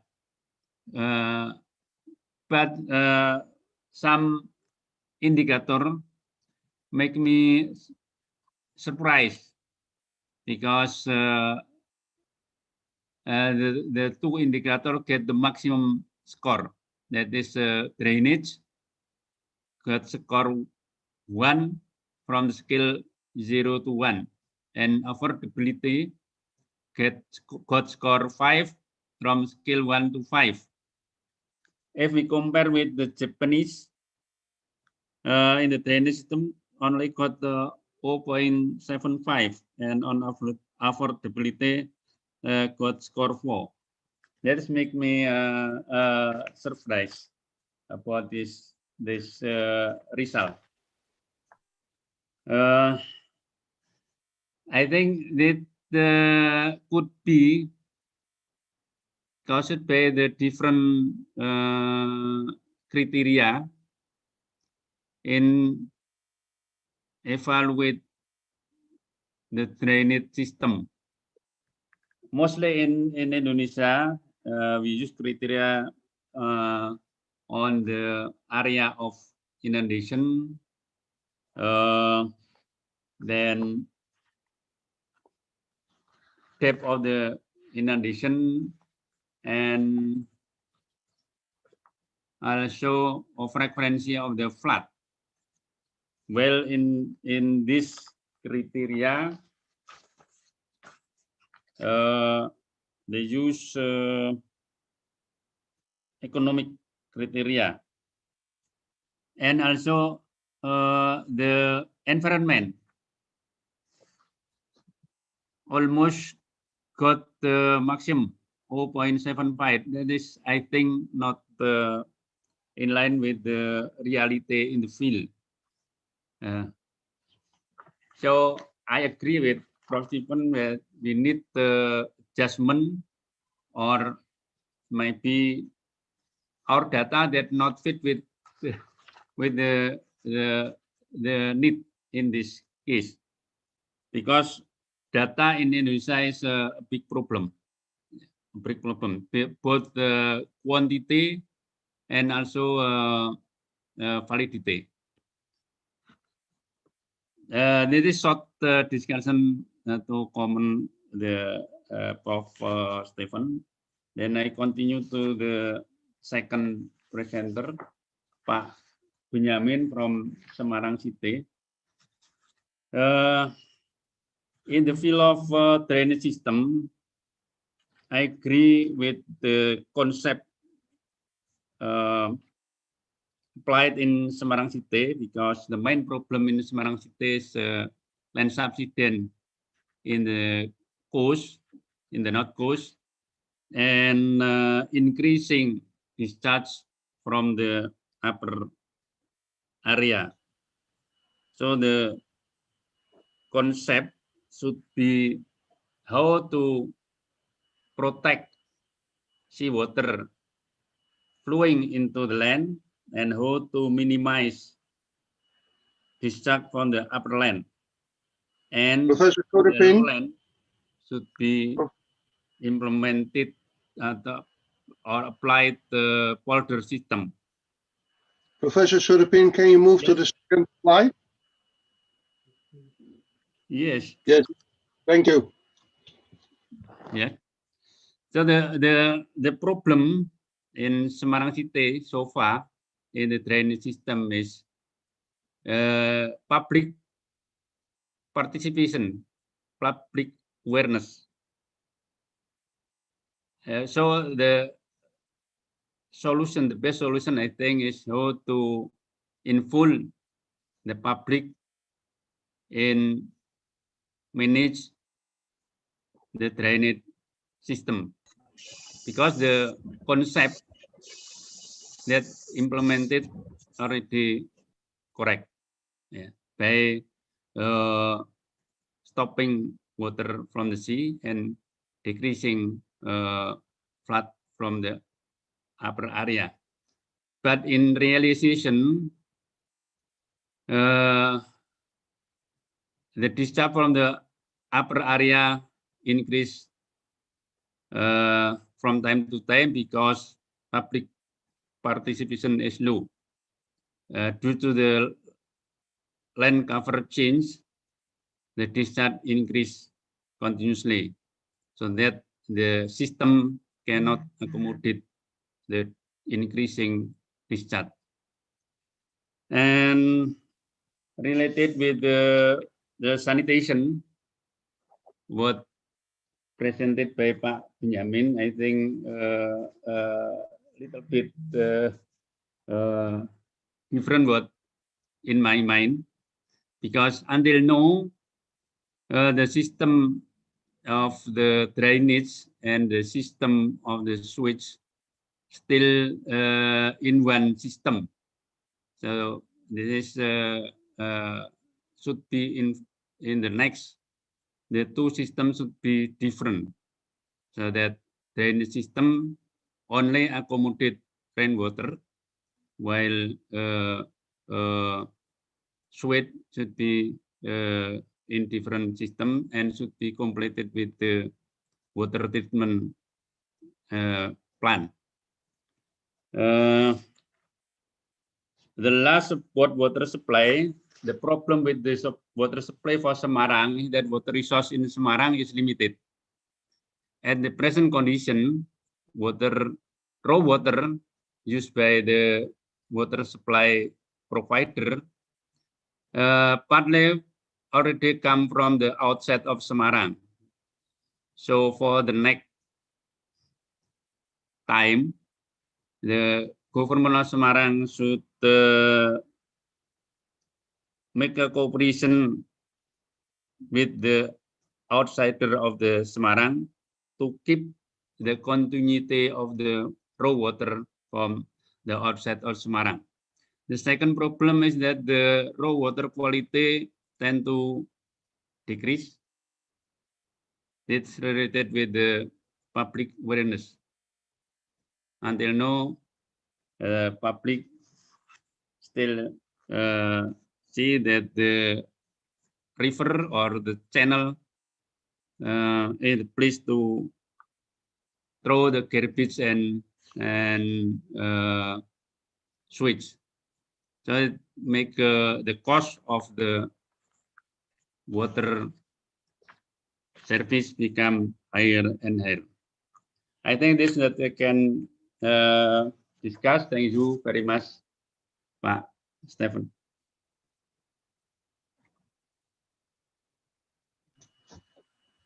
Okay. Yes, please. Okay, I finished my. Okay, Kees. Thank you very much for your analysis. It's nice to see the critical view that the university has, and that is also their role. So with that, we ended the presentation, and we will go in the Q&A session.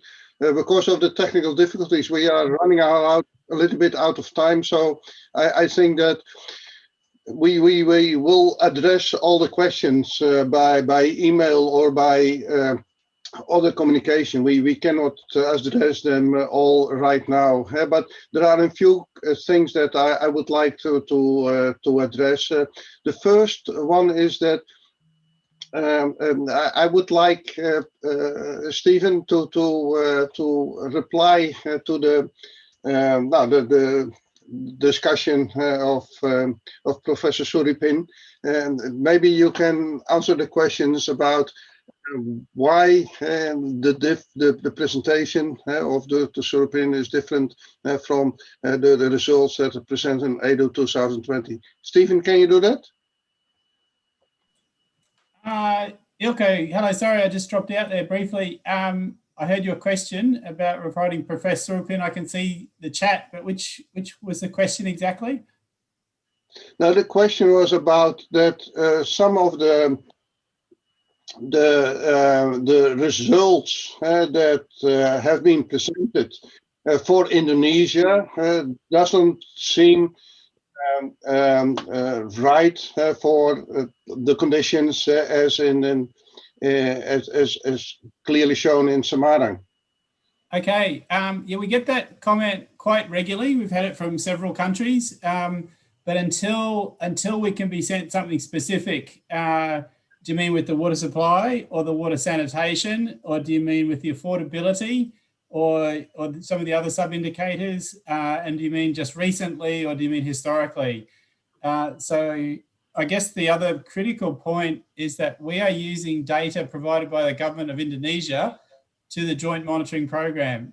We don't manipulate that data in any way. So we could talk about it, and if you'd like to send us an email, we can have a look specifically at the data that you're referring to. But generally, it relates back to the joint monitoring program data. So it'd be worth having a look at how your country is represented, particularly in the joint monitoring program, and how they're reporting to that program. Yeah, maybe I can address it also a little bit. The point is that what ADO is doing, it provides scores for the country as a whole. And so look at Indonesia, consisting of many islands. And so if you see a score, for example, on the environment, which is reasonable high, maybe if you look at Java, the score should be a little bit lower. But the point is that there's only one score that is be provided by for the whole country. And that's also why we are so much interested from an ADO perspective to look at the country cases, because in the country cases, we can look much more, the country can look much more in spatial detail, and take into account the specific conditions of the country, but in particular also to look at a spatial scale. And so maybe given the time, we cannot answer all the questions. So maybe I'm looking at the questions, and I see the question of Pa Valuyo Hatmoko, who is asking how much money is needed to make a country level ADO indicator study. So how to do it specific for Indonesia, and in how many years you have to do that? Is it worse? And then related to that, within a country, is it better to compare the water security at the provincial level or river basin level?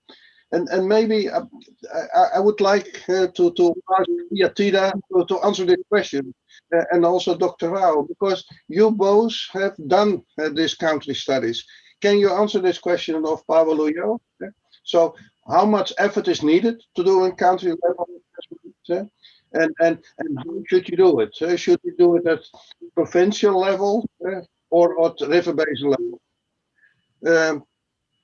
Beatida, can I give you the floor to answer that? It's a very difficult question to answer in terms of how much money do we need. So actually, for us, we have been doing the research for like about 2 to 3 years. So, but the time that we really invest, maybe about 1 year that we really focus on the study. But before that, we kind of study different framework, and then we spend about 1 year focusing on water security assessment at provincial level, river level. So actually, to do analysis on provincial level or river basin level, as Professor Stephen mentioned in the chat box, it depends on your objective. So for us, we actually did the analysis for both, for provincial level, river basin level, because there are quite a difference in terms of the management and also budget. Yeah, for the already set control. And for us, for research, it's not much money, but we really need a good team. So the structure of consultant for ADB is for each KD and OECD for the water governance and water financing. So I think if you can form a team of experts for each, that would be very efficient. But also we need, like Professor Elko, to facilitate and, you know, take the in terms of overview. So for us, we also have senior professor.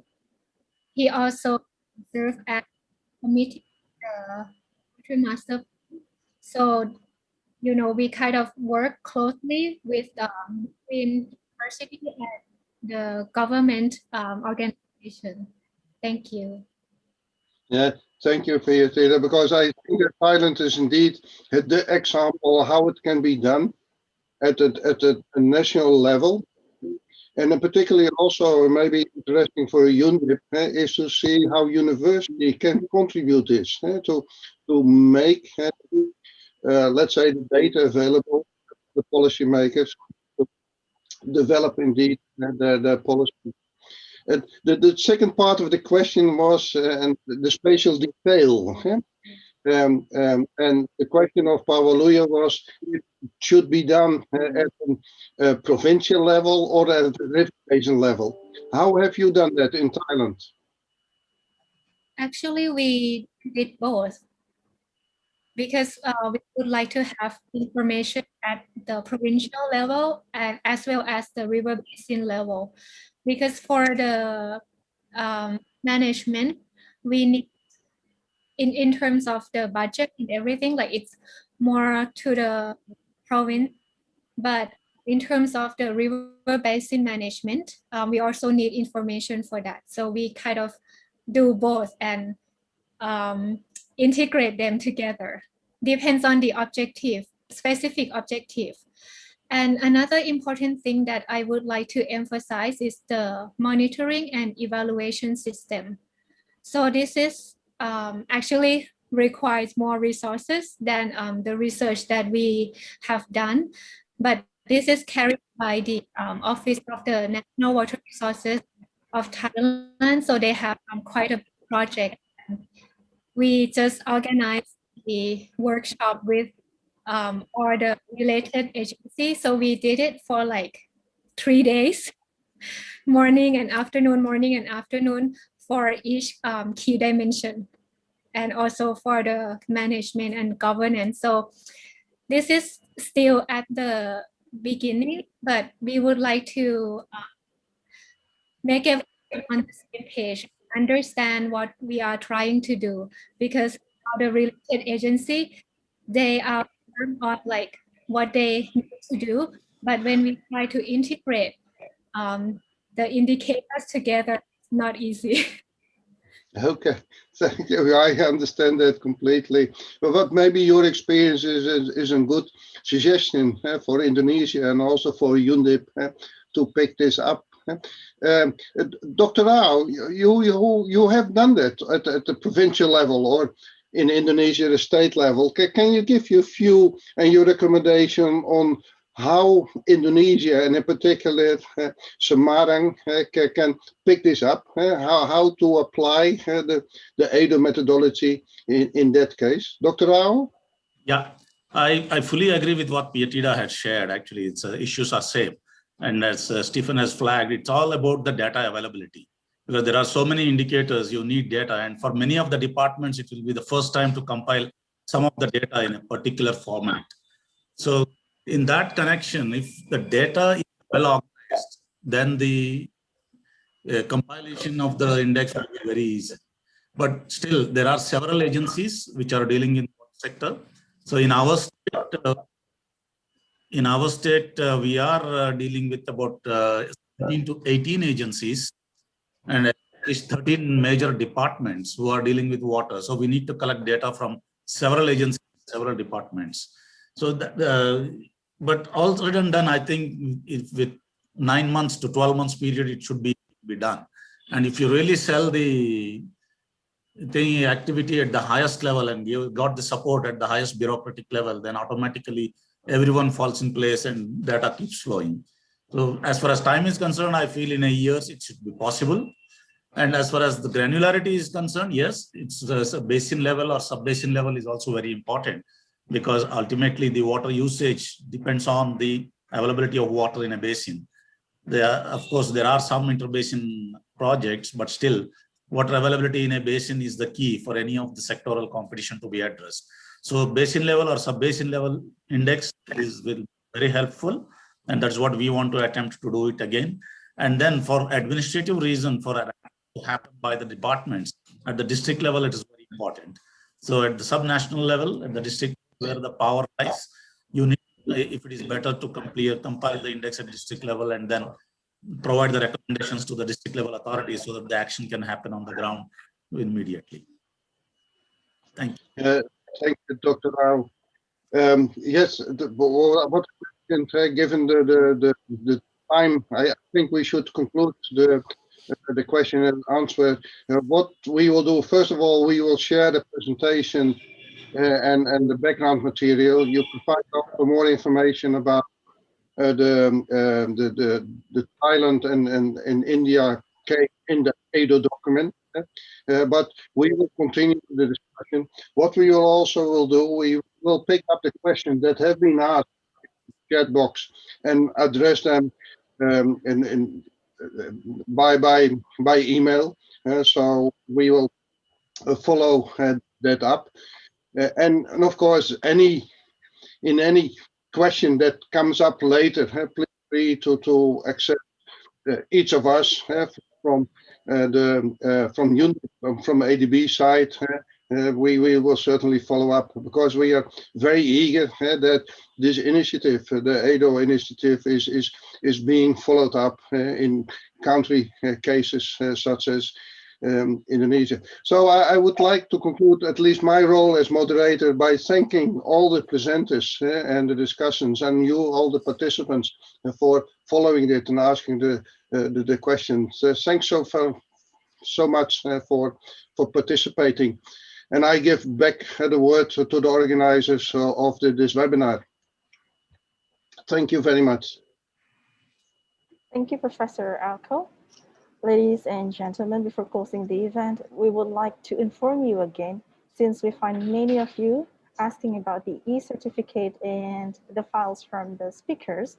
So the e-certificate and the materials from the speakers will be sent via email by filling out the form and uploading screenshots during the webinar in the link that you can find on the chat box.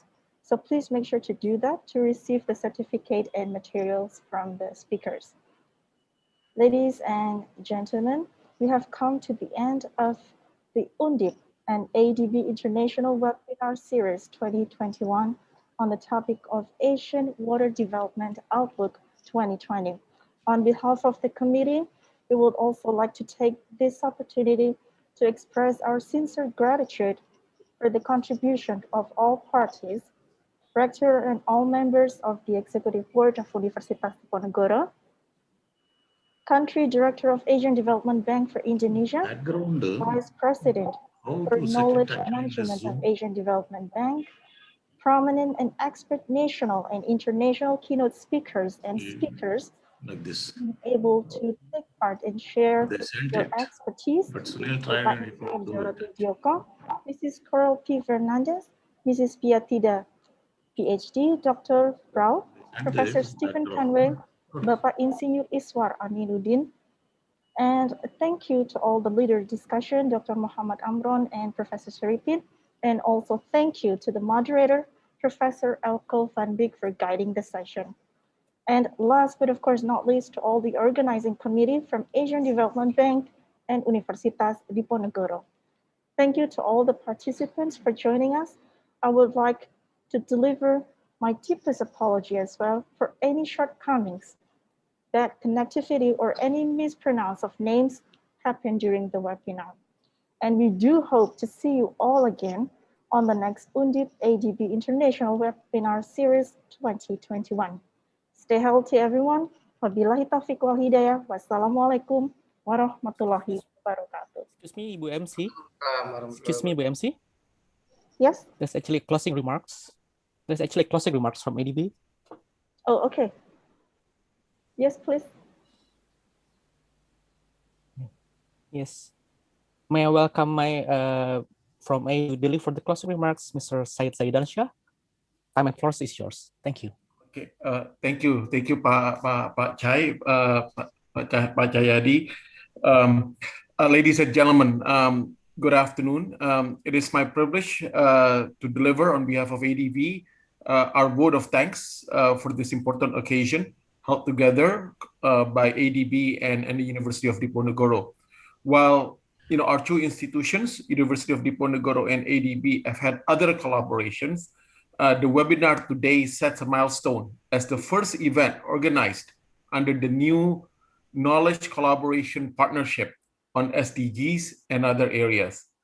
This webinar has been built upon earlier Indonesia country launch of Asian Water Development Outlook 2020 on 27th January 2021. And in this webinar, we've discussed examples of the applications of AUDO, particularly in Thailand at the national context, and Karnataka at the state level, and future opportunities to further operationalize AUDO in Indonesia as a policy tool that can promote the achievement of water security and related SDGs. In this regard, allow me to first express our gratitude to the keynote speakers who together with ADB colleagues, our country director, Winfried Wakelin, and our principal water specialist, Coral Fernandez Ilescas, have set the stage for the discussions. These are Professor Ambarianto from University of Diponegoro and Ibu Lili Retno from Ministry of Public Works and Housing. I would like to also express our big thanks to all the presenters and discussants for sharing with us your works and views today. Dr. Piyatida Ruang Rasame from University of Thailand, Dr. P.S. Rao from the State Government of Karnataka, Dr. Muhammad Amron from the National Water Resources Council, Indonesia, Professor Stephen Kenway from University of Queensland, Bapak Iswar Amiruddin, the head of Bapeda, or the head of the Local Development Agency from the City Government of Semarang, and Professor Suripin from University of Diponegoro. I also extend my deepest appreciation to our moderator, Professor Elko Van Beek, who have facilitated the fruitful and engaging discussion. Finally, I would like to say that it has been a great pleasure for ADB to work with the host and co-organizer, University of Diponegoro, and we look forward to more collaborations with the university. Allow me to also recognize the excellent work from behind the scenes by my colleagues, Eric Quincho, PRAS, and Bapak Cahyadi Indrananto, our senior external officer, who has undertaken tireless effort to ensure the success of this event, together with Dr. Rukuh Setiadi, Dr. Wiwandari Handayani, Dr. Desi Arianti, and other colleagues from ADB. And of course, I would like to thank all participants who came from various parts of the world to take part in today's rich and productive discussions. It's really been great to have you today and to hear the discussions that we have, the rich discussions that we have. Again, thank you all for making this event successful, and we from ADB look forward to future and further collaborations with UNDIP. Terima kasih semuanya. Over to you.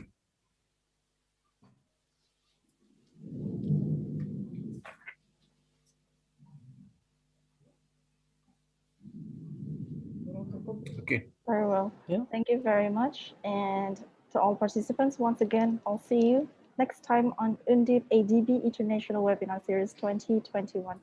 Stay healthy, everyone. Thank you for joining us. I'll see you next time. Wabillahi taufiq wal hidayah. Wassalamualaikum warahmatullahi wabarakatuh. Thank you. Thank you very much. Thank you. Thank you. Thank you. Thank you, guys. guys. Thank you. Take a picture together. Thank Nice you to meet all. you, all of you. Sudah. Thank you, Pak Chay. Thank you, Pak Ruku. Thank you. Thank you, everyone. Thank you, Pak Thank you, Chay. everyone. Thank you. Thank you, Bu Desi. Thank you, Pak Yeah, Ruku. sorry Thank you, for Bibi. all the technical Yeah. difficulties. I think so many XAD. I know. Unexpected challenges. Thanks. Thank Terima kasih you. banyak Pak Bunyamin dari Bapeda dan tim. KD3 kayak promo iki ya. Thank you everybody. See you next Thank time. you. Thank you. Thanks very much. Oh. Pak bilang thank you gitu, Pak.